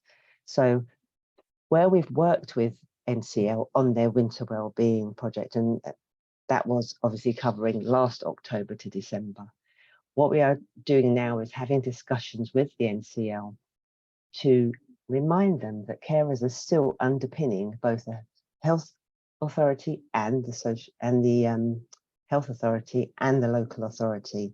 And during the pandemic, the value that carers bring was revalued at £192 billion a year. So we're trying just to remind the health authority and the local authority that not continuing to support carers, involve carers in discharge planning, but in ongoing care planning will be a real lost opportunity, and it's going to cost them much more in the long run. So if you can go through to the next slide, please. Time, just checking the time here. Okay, I've already gone over time. So I'm going to just kind of quickly whiz through, because the rest of this impact report is really, if you go through to the next slide, actually, let's just go straight through to, or whiz through to looking to the future. Lovely. Okay, so one thing that is really important to our organisation is to continue to have and to work with carers to shape our services so that we are working with carers and delivering services that really make a difference to carers' lives. And every year we will do an annual survey and ask carers what they think about our services, what they would like to see in the future going forward. And this slide and the next slide really shows you how we've been listening to carers and what our response is. So, for example, carers have told us things like they wanted to see a little bit more in terms of access to the centre, and that's why we've created these drop-ins. Obviously, the drop-ins are just for face-to-face, but our phone services are still continue to operate Monday to Friday, 10 till 4, so we still are accessible. And I think we're one of the few organisations, actually, that you can phone and still speak to a live individual rather than an answer phone message. And what we want to make sure is that we are continuing to listen to carers to do that. If you can go forward to the next slide, please. Yeah, we will always continue to offer at least one evening support group that gives working carers access, that you can speak to a member of staff. We always offer quarterly access to a member of staff as well during the day for new carers that have come to the centre, so that you can speak to them directly about the services that we offer, and also you can raise issues. So there are a number of different roads into the centre. Okay, I'm just going to check the chat to see whether there are. Okay, so they're not questions that are directly related to our carers impact report, but as I say, it has been circulated, it will be circulated. I don't want to push us too far over time, so I'm going to hand over to Neil to take care of our annual audited accounts. Thanks, Neil.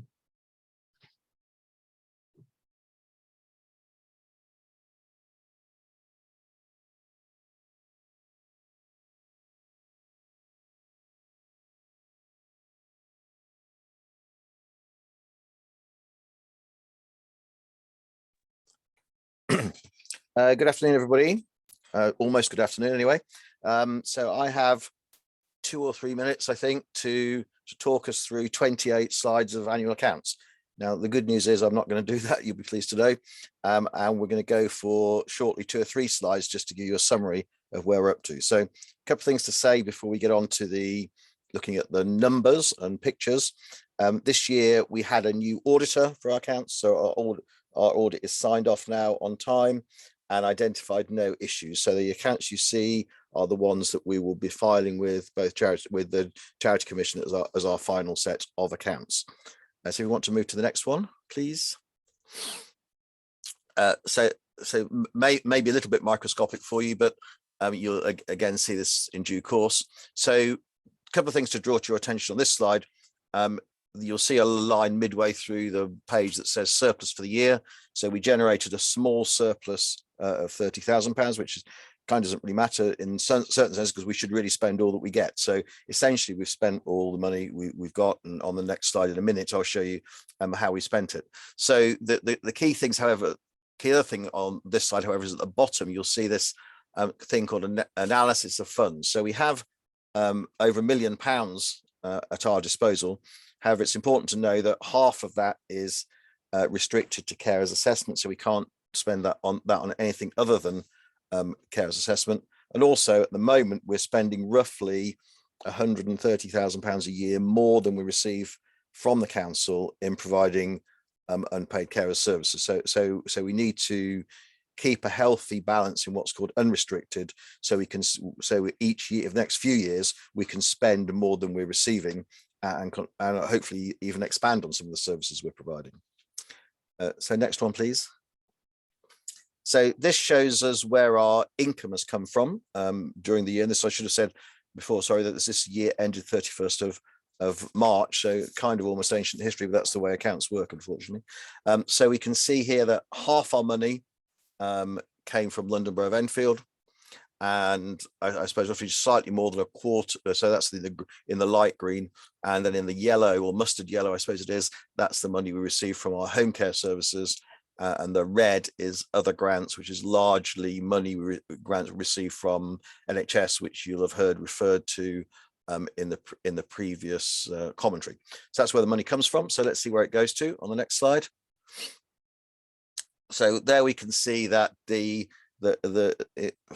you're a Trivial Pursuits fan, the green cheese is what we spend on home care services. That's the salaries we pay for people to deliver those services, and if you remember, that's roughly the same size as that yellow one was, quadrant was on the previous page. So the vast majority of the money, as you can see, which is in the orange, is on our unpaid carer services, which is what you'd expect, I guess, and then a small amount on our office and support staff at the top. So broadly speaking, all of the money we receive, except that small bit, which is probably less than 10%, although I haven't measured it exactly, is either spent on providing the in-home services or unpaid carers services. So that's my 3-page summary of the 28 pages of accounts. I would say that in conclusion, the charity is in a healthy financial position with this 1.2 million pounds reserves. But as I've explained, we can't spend it all at once, because we need to make sure we can spread this evenly over the next few years, so we can continue to provide the services at the level of quality that we do currently. So hopefully I've caught us up on time a bit, but I'm not rushing for any particular reasons. If anyone has any questions now or later, I'll be more than happy to answer them. Happy to take questions. I don't see any in the chat, but we'll give a few seconds there in case anybody's furiously typing.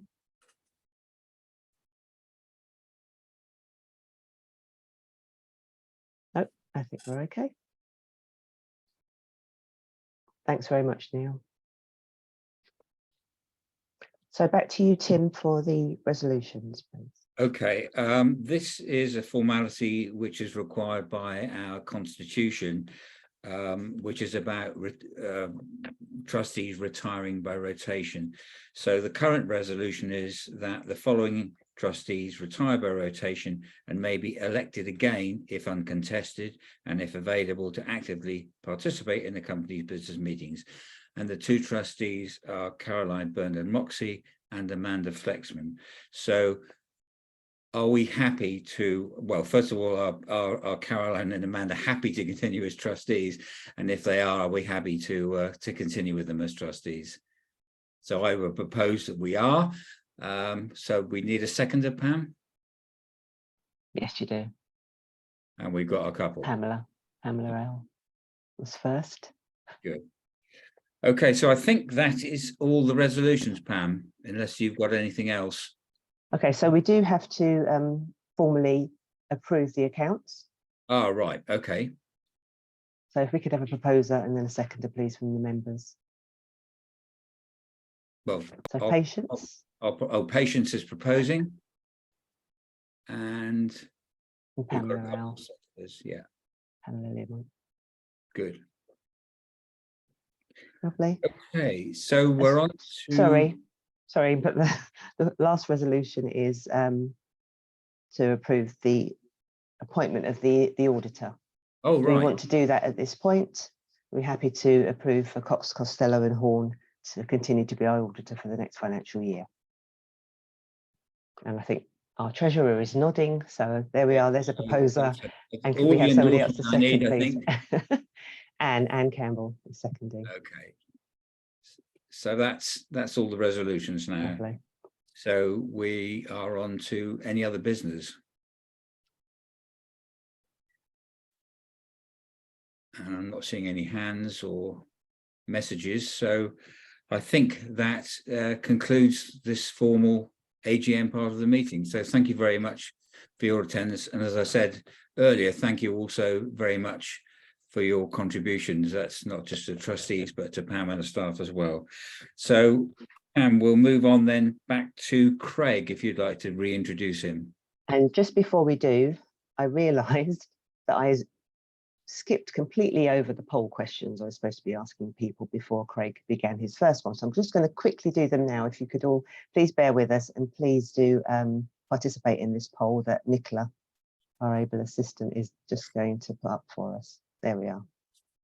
Okay, so very quickly, I think all you just do is just to select your, is there anything special, Nicola, that people have to do if they've joined by phone? Or will they be able to participate in the poll by phone? I think perhaps not. I think it's probably quite Okay. complicated if it's on the phone. I'm sorry. So Okay. So I think if it's a matter of clicking or touching the one where it's you've got the answer. So there are 4 questions. And you just need to pick one of the answers in each of the 4. I can see that people have started answering, so that must be working. So I think everybody 100% has answered. So I think that's fine. I'm just going to give a little section. So you'll be able to retain the results, will you, Nicola? I hope so. Yes. Lovely. Thank you very much. Sorry, I'm not sure if you could see the question that I've just sent to you, Pam. Oh, Question. nope. Just verifying something that. Oh, Nick right. said. Okay. Yeah. Thank you. Yes, I do see it. So the question from Nure is home care expenditure the same as fees paid for the service? So this is relating back to Neil's presentation. So I think we might have lost Neil for the time being, but I think that the expenditure that was displayed in the chart relates to what we have to pay, what it costs us, not what it costs the clients to provide the service. So obviously we have 3 office members of staff, and then training, salaries, DBS, checks, all of that expenditure is what it costs the centre to run the home care service. I hope that, as in an equal amount. Sadly, it isn't an equal amount. And it isn't. I mean, the position has become much more positive as the year's gone forward, because there was a slide that you'll see that there's been a growth in the total number of hours. When we began and when we first merged with Crossroads, it cost us far more to provide the service than we were receiving in terms of income. And that's become slightly less. So the deficit is less overall now. And so we're on the positive road. But yeah, it does represent what we spend to provide that home care service. All right. Okay. So I think we can move on now, and we can welcome Craig back. Earth to Craig, are you still with us? Because hopefully we're now going to embark on the lovely. Thank you, Craig. And let's just get rid of this. Can I shut this down? Hopefully, yes, there we go. And I need to share screen, which is that one there. And let's just this. There we go. Good. Right. So we're going to spend the next 45 minutes or thereabouts exploring these topics here about wills, trusts, and I could not include LPAs because they go together. So we're going to briefly look at lasting powers of attorney as well. Now, as I described in the previous talk, making a will is very much your choice. I'm not suggesting you have to make a will. If you want to make one, that's fine. If you don't want to make one, well, in a sense, that's fine as well. Because like anything, it has to be your free choice. Likewise with making a trust or making a lasting power of attorney, these are your decisions which you need to think, yes, I want to do one of these. I would suggest people make wills and certainly make lasting powers of attorney because they make the probate person's life easier. And also, for instance, with an LPA, they make your life easier as well. A trust is not for everybody. I will say that at the beginning. Some people find trust really useful. Other people look at the trusts when we've actually sort of gone through what they do, why they do various things, and say, I like the idea, but maybe not. So we have to make a decision on these things. So just jumping into wills.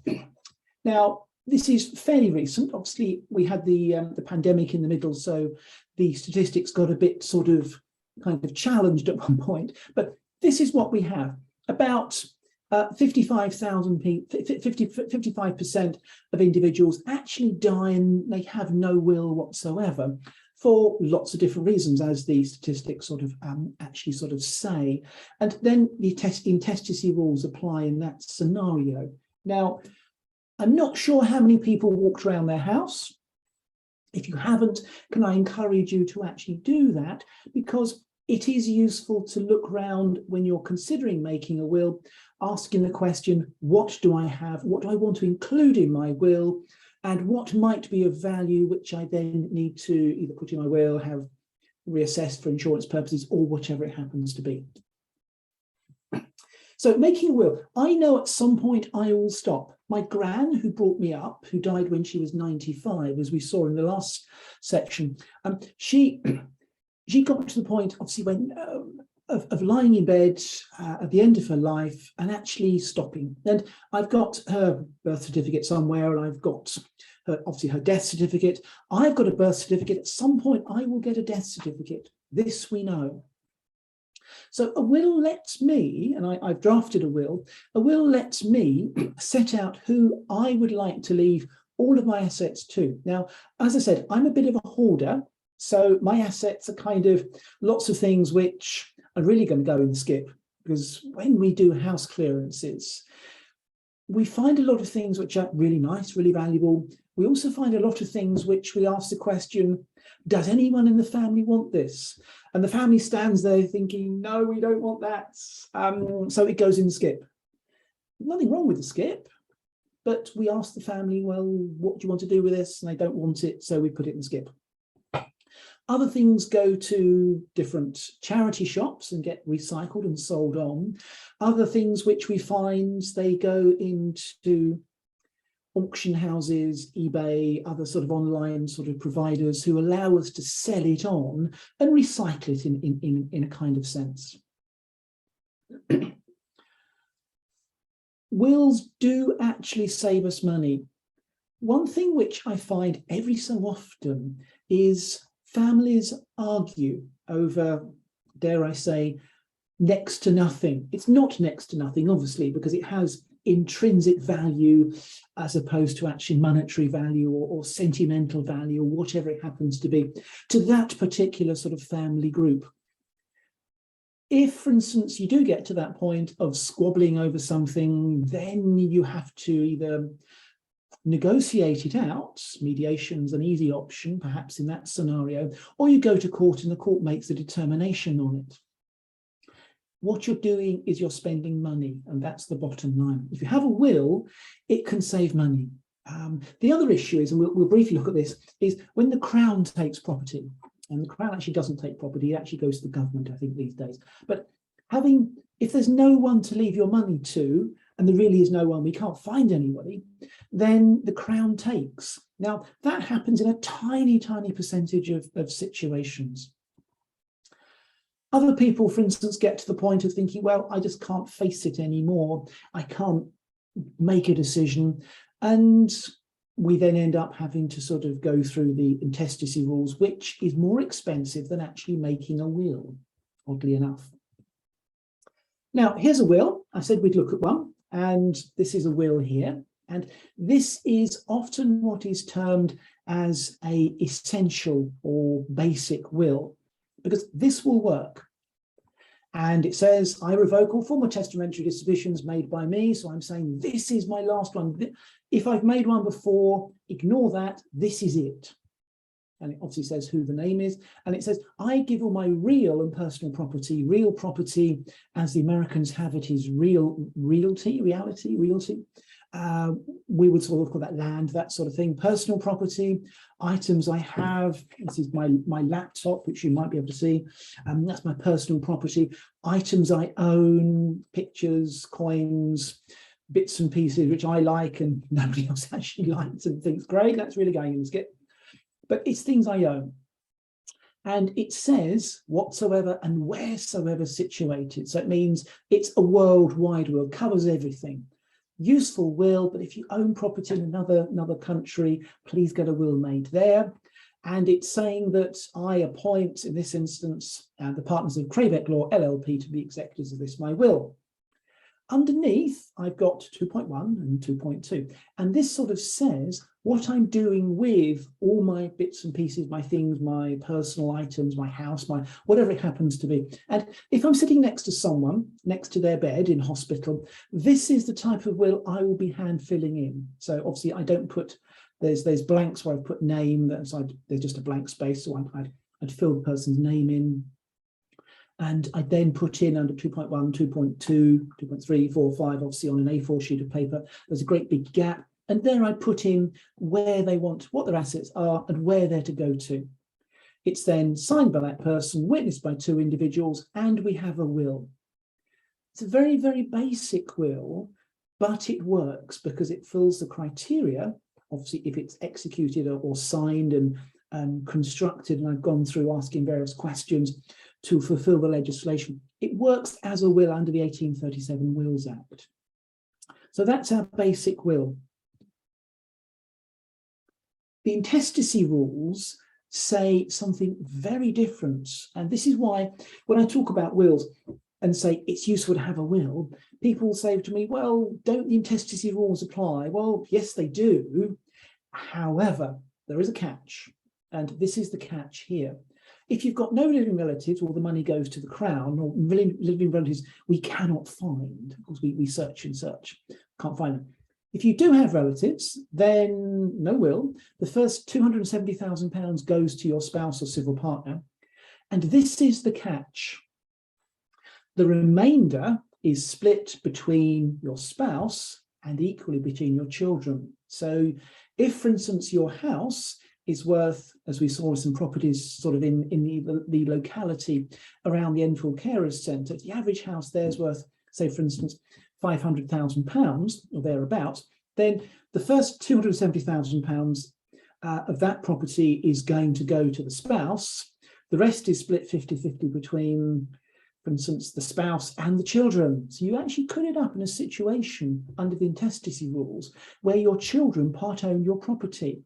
Now, some people are okay with that. Most people are not, for, I think, good reasons, because their children might sort of want to have a say or do, or not to sell it on, or if they become bankrupt, it can form part of the claim. Or if they, for instance, get divorced, then I can say, well, you've got a 20% share in this house. I'm going to treat that 20% share in this particular house as part of the pot I can use in your divorce. And this is what happens. So dying intestate without a will, for some people, that's okay. But if you start looking at what you actually get under the intestacy rules, then a will seems a better option in many circumstances. As I said, it's the person's free choice to make a will or not. So if you die, and what happens without a will? What happens? Well, these are the situations here. And as you can see, there's an amount of individuals who we actually have to sort of notify and contact. And it's all these people, all the people you can think of in your family, right down to your cousins.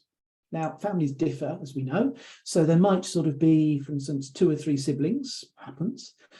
So we'd notify them, this person's died, then you're likely to be able under the intestacy rules to actually have a claim under the will, or the non-will situation, so to speak. Also, for instance, we'll then look at sort of relatives, nephews, cousins. We'll look at other children going down, that sort of thing. And we'll form this picture or group of individuals who inherit. And as I said earlier on, some people inherit and they've never heard of the person at all. We have now blended families, or complicated families, situations. So even then you're trying to work out who inherits under this particular scenario as opposed to anything else. It gets complicated and it gets expensive. So you can make a will, or we can do the intestacy rules, and they are expensive to actually sort of work it out.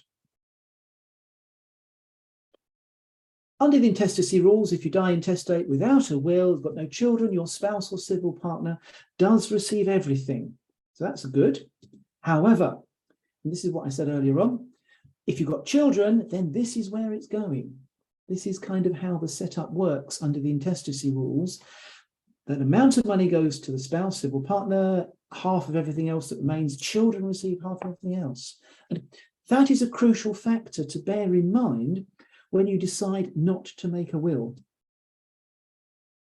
Things which do pass jointly, obviously joint bank accounts, jointly owned property. So if you've got husband and wife, civil partners, if they have a bank account together, both names on the bank account, then that passes.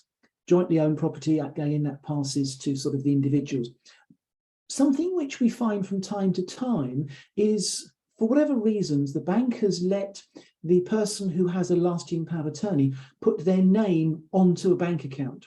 So you've had, for instance, their mum or dad or something, lasting power of attorney, appointed them as the attorney, and their name is placed on the bank account instead of letting them just be a signatory.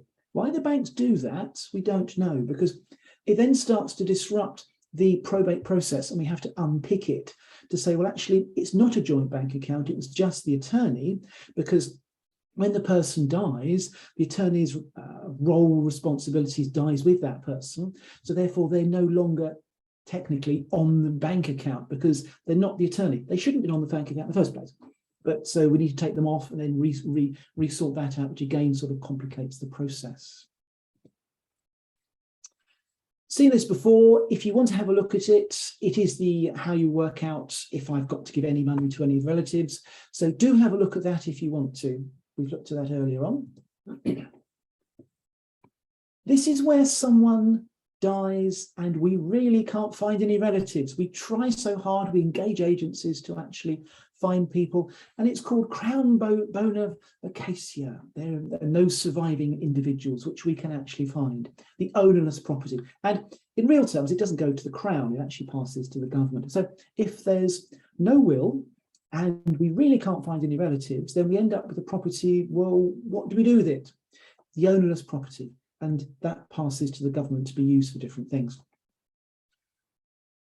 Where someone lacks mental capacity, it is still possible to make a will. And these are called statutory wills. And a statutory will, in essence, is exactly the same in principle as a regular will.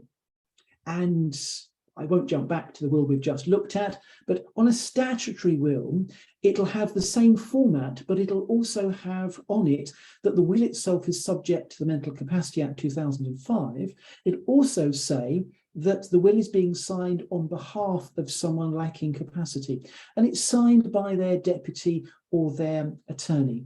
It's usually will then say that the court has authorised this person to sign, but it's usually signed by the attorney or the deputy on their behalf, but then the court separately authorises that person to actually sign.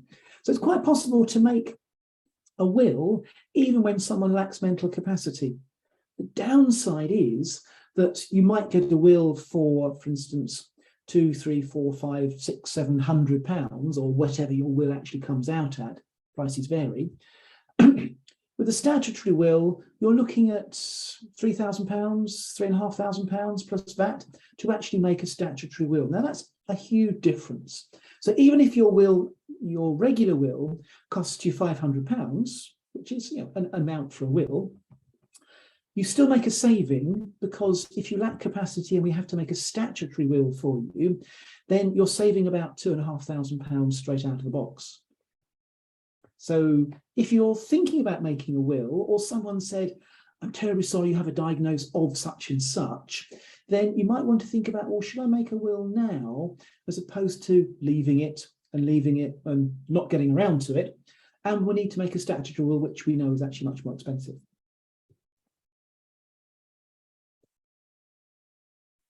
Trusts. I want to have a little look at trusts. Now, trusts work on the basis that I give something to someone to actually look after on my behalf. Now, Pam, do you like chocolate? Love chocolate. Love chocolate. Excellent. We did. Yeah. Now, if I give Pam a chocolate bar, and I ask Pam to give that to one of the ladies in the office, if during the night Pam looks at this chocolate bar and thinks, this is a rather nice chocolate bar, I'm sure no one would mind. If Pam takes a bite of the chocolate bar during the night, staff member who she's supposed to give the chocolate bar to in the morning can come along to say Pam and say, Pam, excuse me, there's a bite out of this chocolate bar. Why is this? I'm the settler. I'm the person who owns the chocolate bar. I give the chocolate bar to Pam. Pam is the trustee, and the person she's giving it to in the Enfield Carers Centre, that's the beneficiary. Now, I know Pam, if I gave Pam a chocolate bar, would never do that, but that's how trusts work. They work with chocolate cakes as well. They tend to work with most things chocolatey. But obviously, what we're doing in real terms is we're doing this. The settler is saying, by declaration usually, in writing, I own this property. I want you as trustees to look after, to hold, to manage, to control this particular piece of property, or this item, or this amount of money, or whatever it happens to be. And I want you to do various things with that in order to assist the beneficiaries. Now, the things which trustees can do is they can invest the assets, the money, the property, whatever it happens to be. If it generates income, then there might be tax to pay.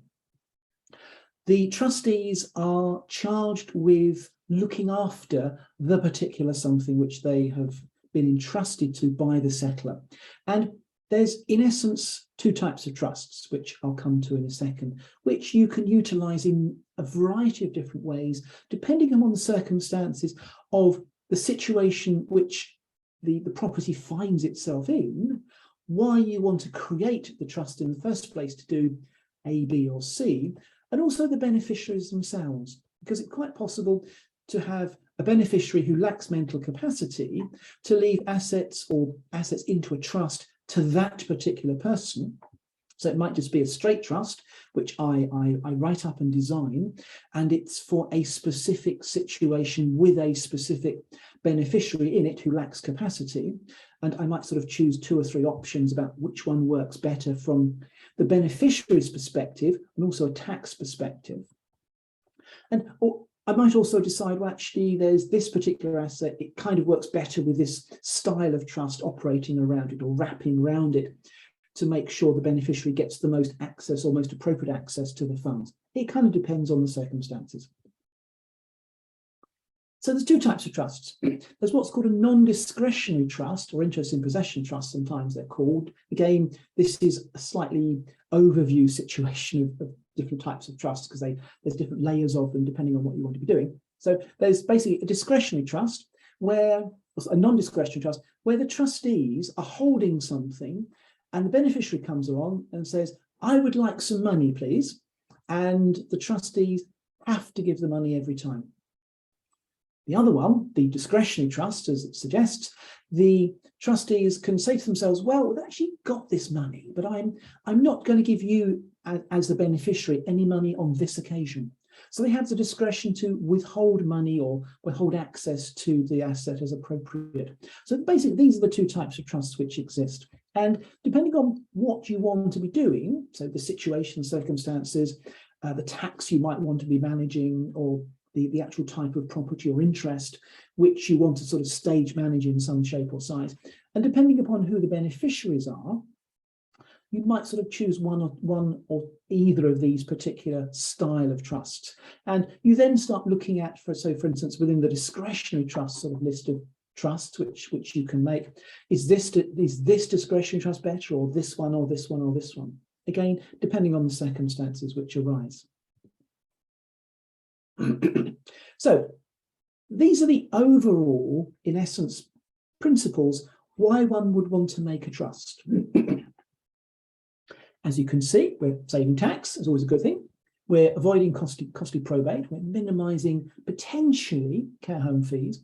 We're thinking about how the asset can travel between generations, because a trust is set up to run usually for 125 years. So it's not my children, it's actually my grandchildren who we're often thinking about when you set up a trust, to say, well, I want to benefit my children, good, but I also want to then benefit my grandchildren in some shape or size. So it's not just the next generation, it's the one after that.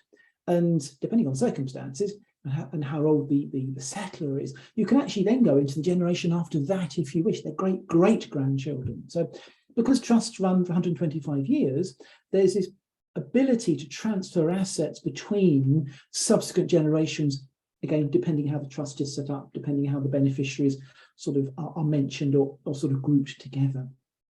So a trust is just not for one person transferring assets from this generation to the next one. It's this generation into the next generation and into the next generation as well. So they're very useful vehicles.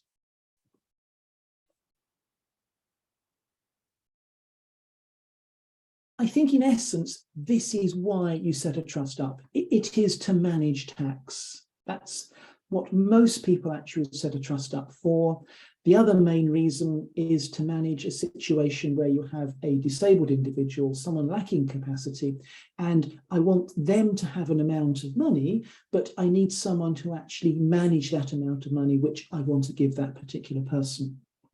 So it's a matter of considering, this is what I have, this is kind of what we want to be doing, which type of trust is more suitable, a discretionary or non-discretionary, and then within the discretionary or non-discretionary sort of route, which type of discretionary or non-discretionary trust might be more suitable.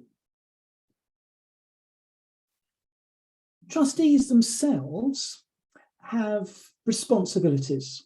So, for instance, giving Pam the chocolate bar. I know Pam would sort of put the chocolate bar probably in the fridge, Pam. Yes, lots of nods. Good. She put it in the fridge, and in the following day, just in case it got a bit hot overnight, and then she'd give the chocolate bar to the individual concerned. The trustees have similar powers, similar responsibilities, perhaps not putting things in the fridge, but certainly they have to follow what the legislation, what the principles under the trust law says. And on top of that, you can also say, well, these are the basic rules which you as trustees have to follow, and we're going to give you all these ones as well to make sure the trust works in that scenario. Because when you draft a trust, it is a matter of looking, well, these are the basic things which all trusts do, and they allow investments, and they allow management, they allow maintenance, they allow individuals to act in certain ways or give money at certain times, or they allow maintenance or income or tax to be paid, that sort of thing. But on top of that, you might need other provisions which are specific to that particular trust situation. So, for instance, you might need money paid at certain times, or you might want the trust to end at a certain point, and then another style of trust to arise. Because when you create a trust, there's no reason why you can't put in it that if this event arises, then the money is split into two trusts, or it's transferred into another type of trust, which can actually then sort of do something else afterwards. So you can sort of put into your trust how you want it to develop over time, and then you can have provisions in your trust that if this event arises, then this set of rules or approaches apply. But then if another situation arises, then a different set of principles and ways of managing the new arising situation, those would apply. So again, you can write in whatever you like, but again, depending on the starting point, why we're setting the trust up, what do we want it to do, and who are the beneficiaries? And of course, beneficiaries change. So I might start off by writing a trust which is for some children, and things happen to children periodically. So the trust itself has the ability to change how the assets are held to meet a rising need. So for instance, if one of the children has a severe accident or something, and then that particular child going forward as an adult needs to be managed in a care home or something because of an incident or accident or something, then the trust itself can be adjusted because the trust will say you can adjust the trust if necessary in certain circumstances. The trust can be adjusted to meet those arising needs. And here's some more reasons why one would actually sort of want to start sorting out a trust. Why do we actually make trusts in the first place? And as you can see, there's a variety of reasons. And I suppose bottom line, that doesn't appear on the bottom line is to protect assets. This is why we usually create a trust, to ensure that this asset here, it's ring-fenced and it can't be sort of misused in certain ways, but it can be used for the beneficiaries' best interests, for their advantages, or whatever it happens to be. So for instance, if I'm creating a trust for individuals or for children who are at school, so for instance, a grandparent trust where grandparents have an X amount of money, they don't want to give the money to their own children, but they want to benefit their grandchildren under a certain type of trust, which allows assets to be passed in more, usually into sort of business constructions, that sort of thing. They can set up a trust which benefits the grandchildren for sort of their school fees, that sort of thing. So trusts, as you can see, come in different varieties and have different sort of starting points and objectives. The trust itself is usually in writing. You can have what's called bare trusts, which arise under circumstances because you just need something in an emergency situation. But the trust itself is something which is in writing. That's kind of what we're looking for every single time. Because if it's not in writing, then how do we actually know what on earth the trust is? The trust itself must meet all the legal requirements under various trust provisions, and it must be something which I can point to and say, well, the trust document says this, and it must at the same time be a workable trust document. It can't say really bizarre things which are quite good, but actually, if you have a look in the round, how the trust is going to operate, it doesn't work. So it's got to be something which, oddly enough, is quite practical, because this is why you make trusts. Inheritance tax, well, depending on what sort of trust you have, how it's set up, why it's actually been set up in certain ways. So for instance, you might end up with a trust which you have to pay tax on. So for instance, lots of discretionary trusts, if they're just straight discretionary trusts, not for sort of individuals who have disabilities or other concerns, you're often in a situation where you have to produce tax returns. So the exit of money passing from the trust to the beneficiaries, if the beneficiaries themselves are not disabled or lack capacity, then you're, again, depending on the type of trust which has been created, you're looking at an exit charge or a tax being placed on sort of money which leaves the trust itself. Every 10 years, the trust is subject to tax, again, depending on the type of trust which is set up. Trusts themselves, when you make them, have to be registered with the tax office so that the tax office can keep a track of what sort of trusts are floating around.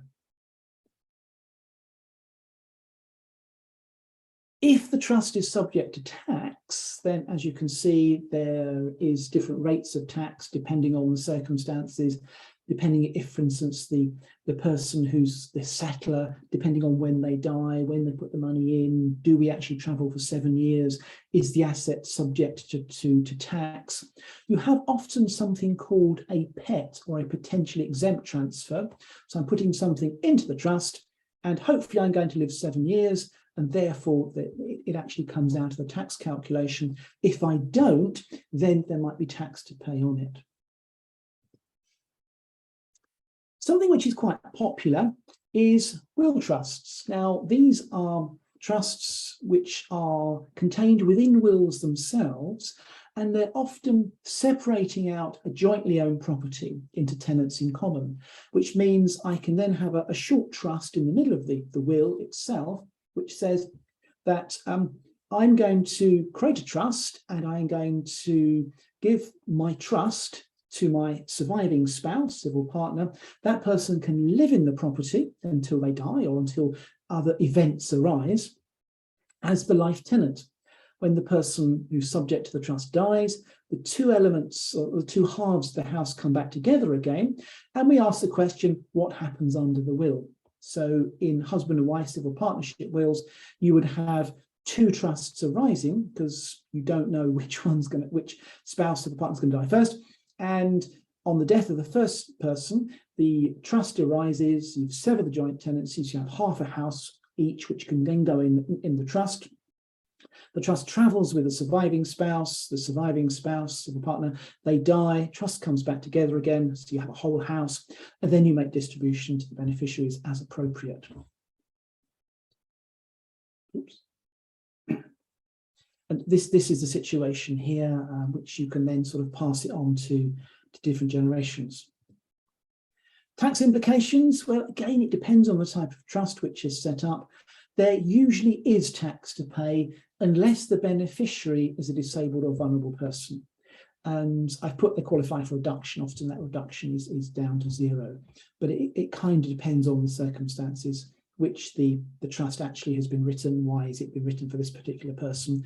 And the individual beneficiary, the nature of that particular person, because that person can affect the tax position in the trust itself.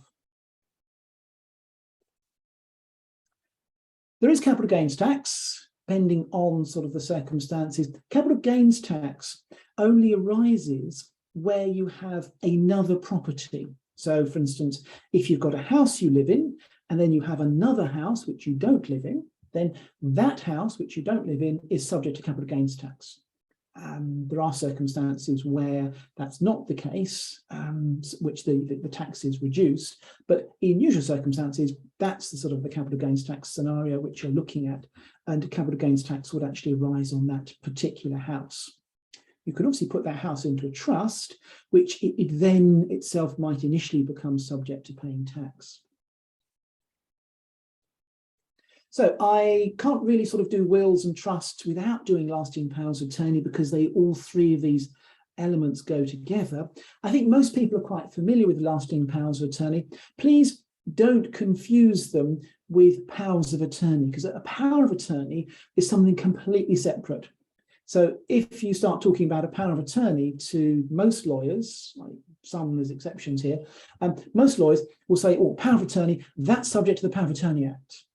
Whereas a lasting power of attorney is subject to the Mental Capacity Act. So you've got two separate documents which do very, very different things in principle. In essence, they are looking after assets, they're appointing an attorney, but with a power of attorney, it stops when the person lacks capacity. Whereas a lasting power of attorney, as the expression suggests, it lasts throughout incapacity. I quite liked when we had enduring powers of attorney, because we can't make any more enduring powers of attorney now since 2005. But the concept of a power of attorney enduring, actually a little bit nicer than it lasts, because obviously with a lasting power of attorney, it does last because it lasts through incapacity, because that's why they were created. But an enduring power of attorney, as I said, we can't make any more of those now. But I think just the concept, just the name of this lasting power, this power of attorney enduring. In Canada, they have some wonderful powers of attorney called springing powers. And I'd love to have a springing power. Obviously, I don't live in Canada, so I can't. Out in the States, they have similar documents. They have what's called durable powers of attorney. Again, that sort of suggests it carries on. So don't get confused between powers of attorney and lasting powers of attorney. So this is what a lasting power of attorney does, an LPA. Basically two types, a health and welfare and a property one. And I put at the bottom there, I'll get around to it one day, because every so often we meet people who are going to get around to it one day. And I'm sure they will, but sometimes they don't. And we have to actually make what's called a deputy application to the Court of Protection, which is more expensive, much more complicated than setting up a lasting power of attorney. If you have mental capacity, because that's the starting point for making an LPA, then you can quite easily make a property one and a health one. If you lack capacity, then it's quite possible to have a financial deputy appointed, but there's a huge but when it comes to having a health and welfare deputy appointed. More complicated process, and the court is very reluctant to appoint a health and welfare deputy. So if you'd like someone to make decisions on your behalf when you cannot, and you have capacity, can I encourage you to make a lasting power of attorney at this point? Whereas if you leave it, if you get around to it one day, it might be too late, and you'll then start to be restricted because you can only realistically make a financial deputy application to the court, which is more expensive. And the court is very hesitant to make health and welfare application orders. So who can be my attorney? Well, this is what it says in the Mental Capacity Act Code of Practice. A donor should think carefully before choosing their attorney. So it's not something you jump into. It's something which you should step back and think, right, who is the person I want to be my attorney? Does this person have the skill set which I want them to perform these various tasks or functions? So if we have sort of everyday run-of-the-mill sort of finances, assets, that sort of thing, our husband, wife, civil partner, that's often a good starting point. And also then we might want to appoint our children to assist. If on the other hand, we have quite a complicated financial setup, then we might be looking at a solicitor or a financial advisor or an accountant to act as one of the attorneys to support. With the health and welfare lasting powers of attorney, again, it's looking at the person who has the right skill set to make these decisions. It's someone who knows us well, because the attorney should be someone who is trustworthy, competent and reliable, have the skills and ability to carry out the necessary tasks. It's someone who knows me, who knows my peculiarities, my quirks, knows why Craig does or would like certain things done in certain ways, which are different from the next person. This is just a little chart on the differences between health and welfare, LPAs and financial affairs, and the sort of things which the attorneys can actually do. As you can see, there's a variety of different things looking after our lives, basically. And we authorise someone we trust to make these decisions for us. So why should I make a lasting power of attorney? Well, it's really someone who's over the age of 21, depends on their lifestyle, asking the question, in my family, is there a medical condition which might possibly maybe arise? And do I need to stage manage that just in case? Equally, I might sort of say, well, I'd like to have a say in what happens. I want to exercise my autonomy. I can say, I want this person to manage my situation. And I can say, well, actually, if I lack capacity, I want this person to make these decisions. If we choose not to make a lasting power of attorney, and again, it's a complete choice, then we can go to the Court of Protection and have a deputy appointed. But of course, the bottom line is here that unless we choose someone, or if someone is chosen who knows us really well to be our deputy, then we're kind of letting the stranger we've never met actually make decisions for us. And sometimes I don't want the stranger to make decisions. I want someone who knows and cares and loves for me and actually will understand me very, very well, as opposed to someone who's kind of got a good idea about Craig and what he gets up to. So getting around to things, this is something which I think all of us are sort of subject to, and I put a little selection of things there, and it's going to the gym, it's doing exercises, it's sorting out this, it's all sorts of different things which we ourselves one day say, yes, I will stop that, or I will do that, or I will actually engage with this. And we kind of never really get to that point. We say, oh, I'm going to clear the garage out, sort out the spare room. And next year, yes, we're going to sort out the garage. And what didn't I say that last year? Well, it's been 12 months and that hasn't happened. On the other hand,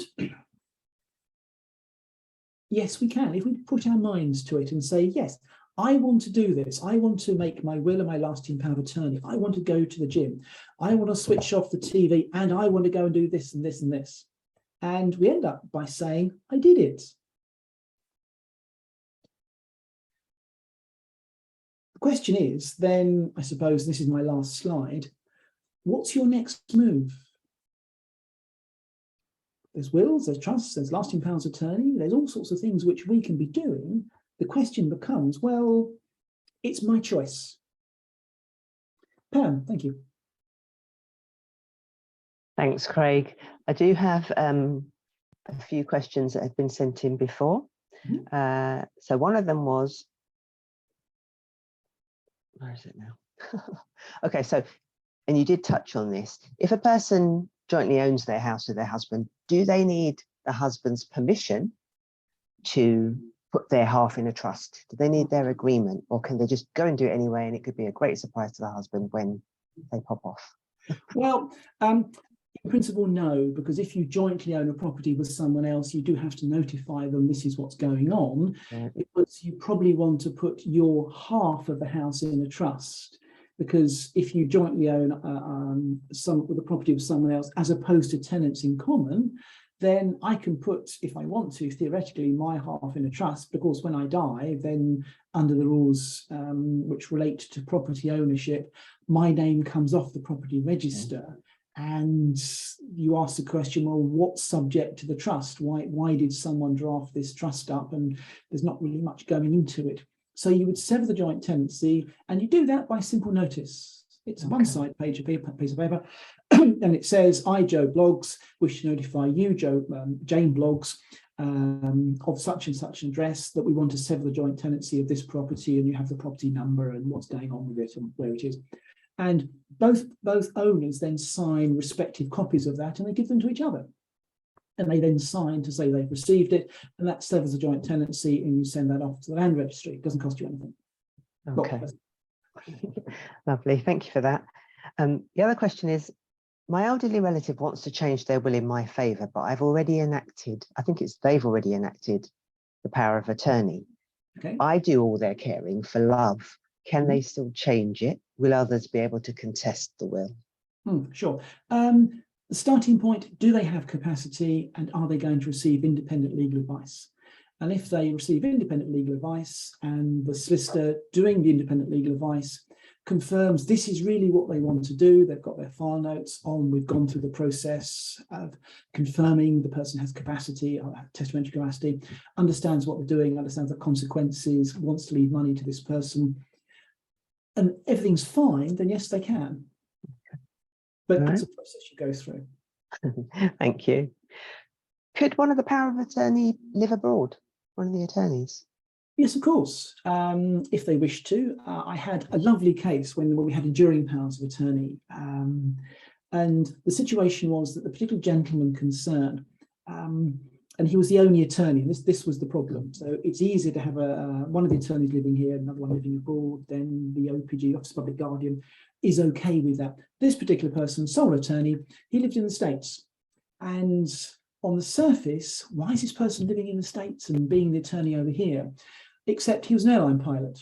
And regularly he flew across the Atlantic, and he'd stay 3 or 4 days here, and he'd fly back home to the States, 3 or 4 days there, then fly back again. And once we explained that to the Office of Public Guardian, then they were quite happy to register a sole attorney living abroad. But of course, they needed to know the context. It wasn't something they liked. So by preference, yes, you can be an attorney living abroad, not a problem, but you really do need someone here actually in the country, because it's a workable, practical document. It's not something which you can really do complete at arm's length. Right. You do need to engage with the donor on a regular basis. Okay. And this may be similar as well. Can the trustee of a discretionary trust live abroad? The other question. Again, same situation. You can live abroad, but you really should have someone living in this country, because obviously you need to sort out problems, concerns. And if it's a discretionary trust, then the beneficiary might come along and say, I want some money to do this, or can you sort this out? And the trustee might sort of find themselves going round there at 2 in the morning to sort out a leak or something. Okay. The other question is, what is a mirror will? Mirror wills come in 2 varieties. I suppose they're also called joint wills or mirror wills or mutual wills, that sort of thing. The idea with a mirror will, as the name suggests, is it's an exact reflection. Now, originally mirror wills were set up so that on the death of the first spouse, what was spouse at that time, death of the first spouse, then the surviving spouse would just carry on with that particular will. And you had a clause in them which made them what's called irrevocable. You couldn't revoke it. So that in the true sense is a mirror will, because on the death of the first spouse, as it was then, they knew that when I die, then I've got my will and I know what's going to happen to my assets, and my wife, my husband, cannot then change it.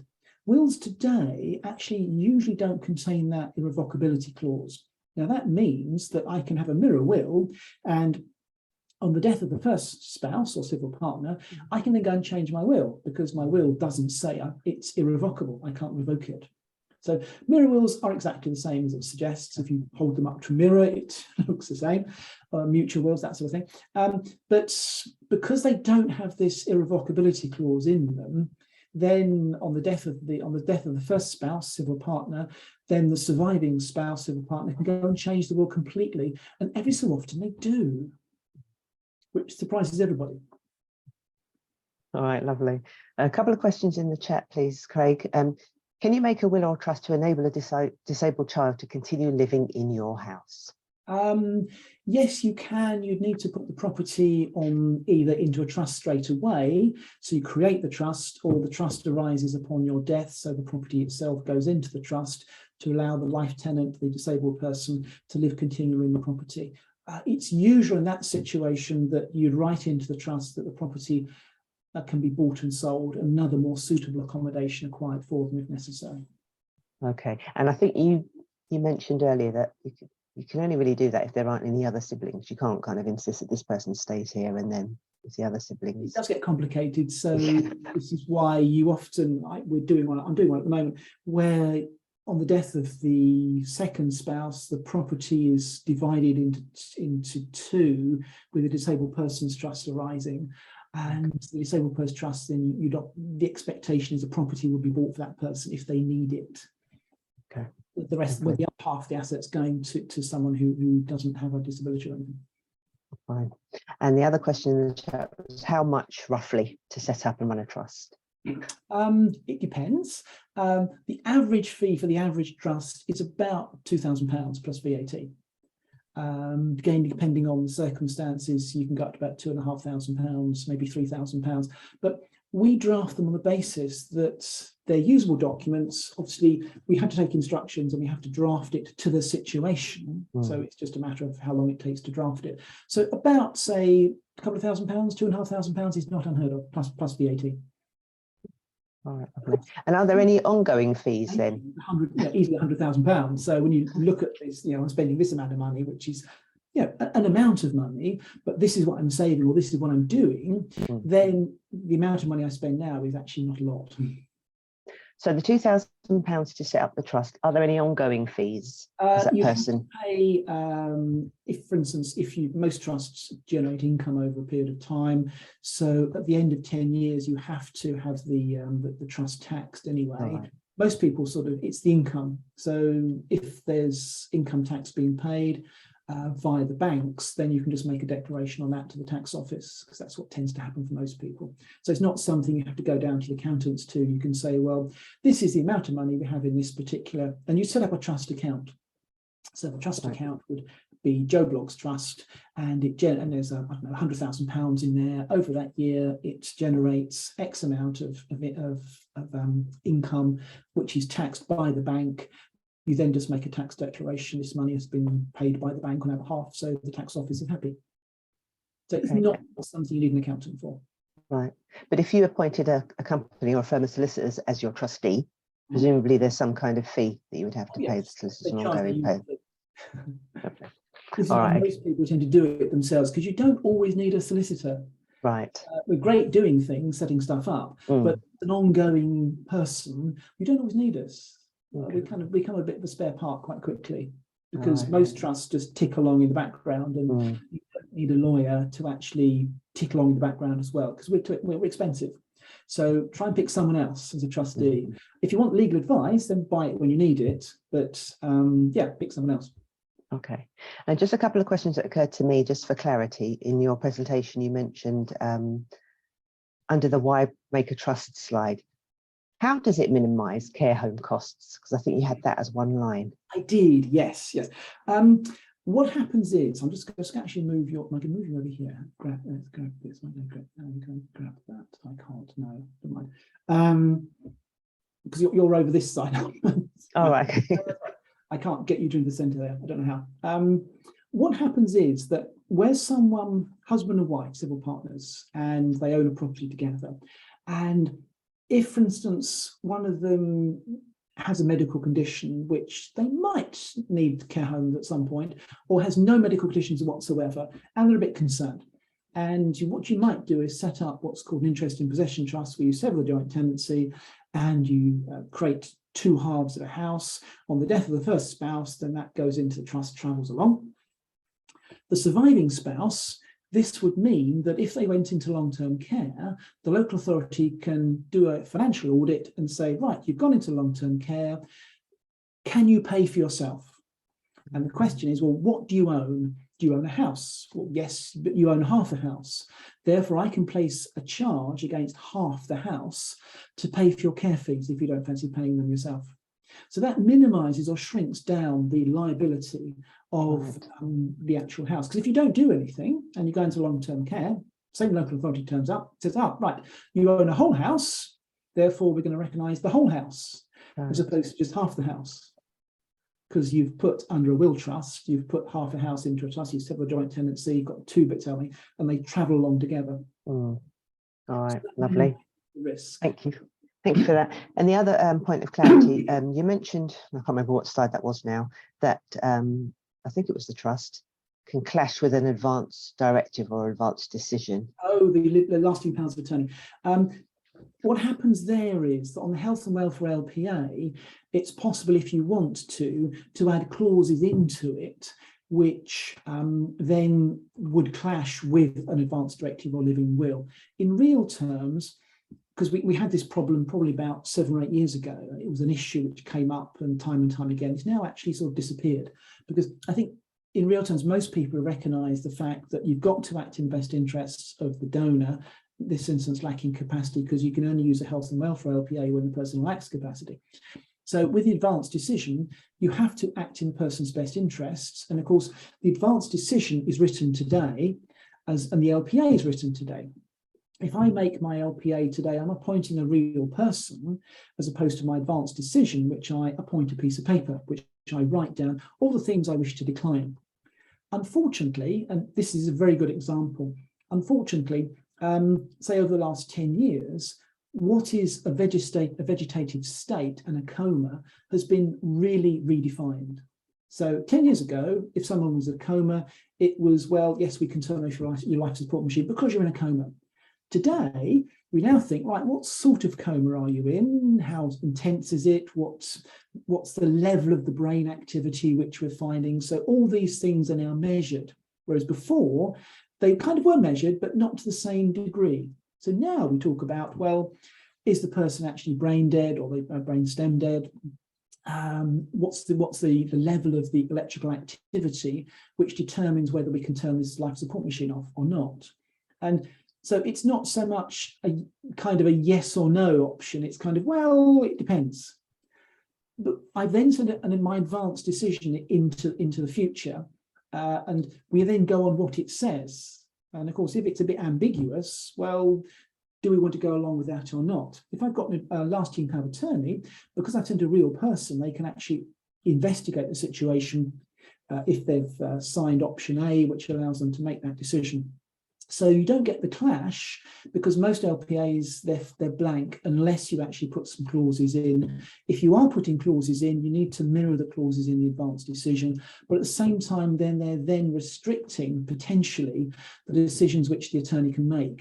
So it's seen as not necessarily the best idea to put restrictive clauses into a health and welfare LPA. You can, but it's slightly easier to leave those clauses blank and make an advanced decision if you wish to. That tends to be sort of what most people do. The financial one, there's often quite a lot of clauses in which you need to put in because the bank's views on different things, how you want your assets managed. So this is why most people tend to have their financial LPAs drafted by solicitors, because you want the clauses in them. Because we're actually finding now some banks are rejecting LPAs because they don't have certain clauses in them. All right, well, thank you very much. I think that is all the question. Oh, there was just one last one. Okay. How should I keep my will safe when I've done it using my WH Smith pro There's forma? 3 options. 4 options. You can find yourself, oh, you disappeared. Here we go, that's better. You can find yourself a squeaky floorboard and you can stick it under there. It must squeak. You can put your will with the probate registry in London, which costs £20. And there's a little form you fill in and you pay your £20 and they store it and there's no exit fee for getting the will out. You can keep it yourself somewhere safe in your little envelope marked to be opened on my death, or you can keep it with your firm of solicitors. Solicitors tend to charge. We don't, because we just stick it in our safe basically and it sits there. We have lots of safes. So we just stick them in there, we don't charge. Some charge actually, it's a bit mean, I think. So there's 4 options: the squeaky floorboard, the envelope, the probate registry, or keep it with your solicitors. Lovely. Thank you, Craig. That is the end of the questions. Okay, good. Please don't run away, everybody. I want to do one final poll that just gets your feedback on today's event. So, Nicola, if you could do the business for me, please. Thank you.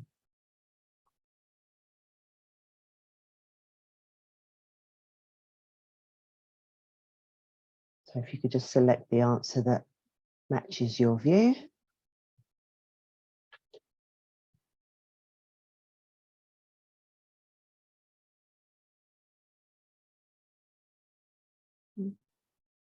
I'm not able to select any, so hopefully other people are. There we go. Well, one person. Lovely. There we go. Excellent. Thank you very much, everyone. I'm just scrolling through just to make sure. Yep, I think they're all right, all answered. I think 2 people of 15 have answered.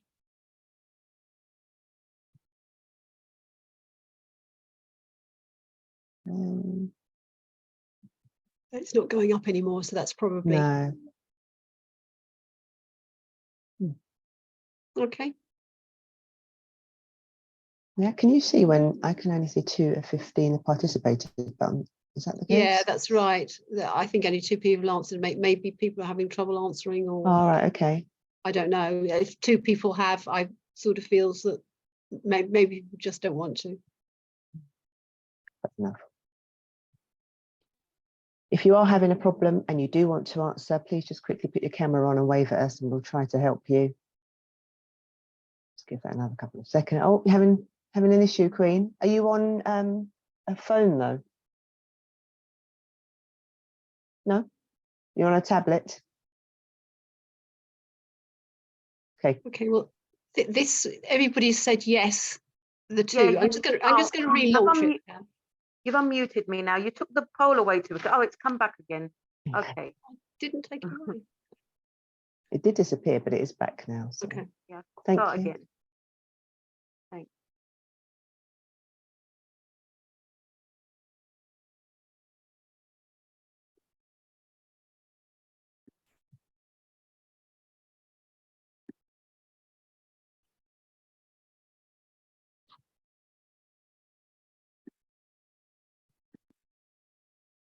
Okay.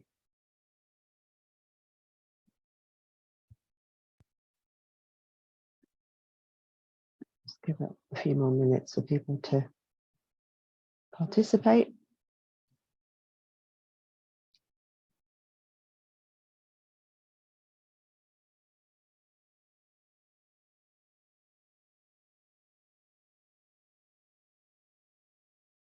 All right. Do we think people are finishing? Is that a shake of the head, Maureen? Would you like a little bit more time?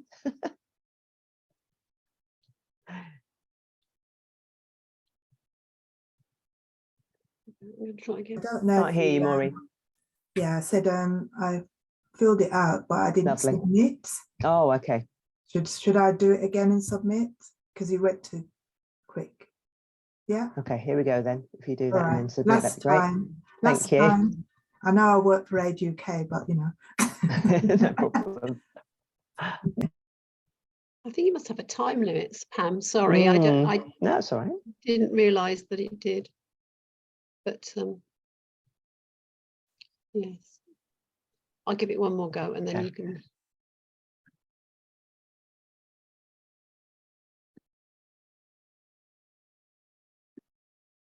So just while we're just wrapping that up, oh, a couple of questions in the chat. Let me just have a quick check.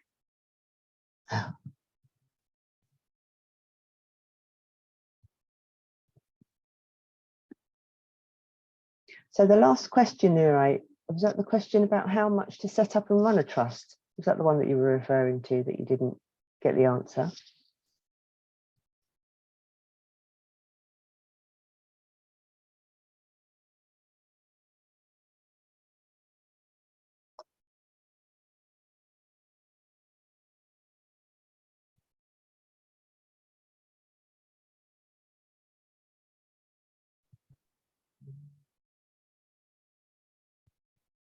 So Nero, we can hear you now if you'd like to. Can you hear me? Okay, I couldn't unmute as I tried to fill in the survey and submit, and it gets taken away before I actually get to submit it.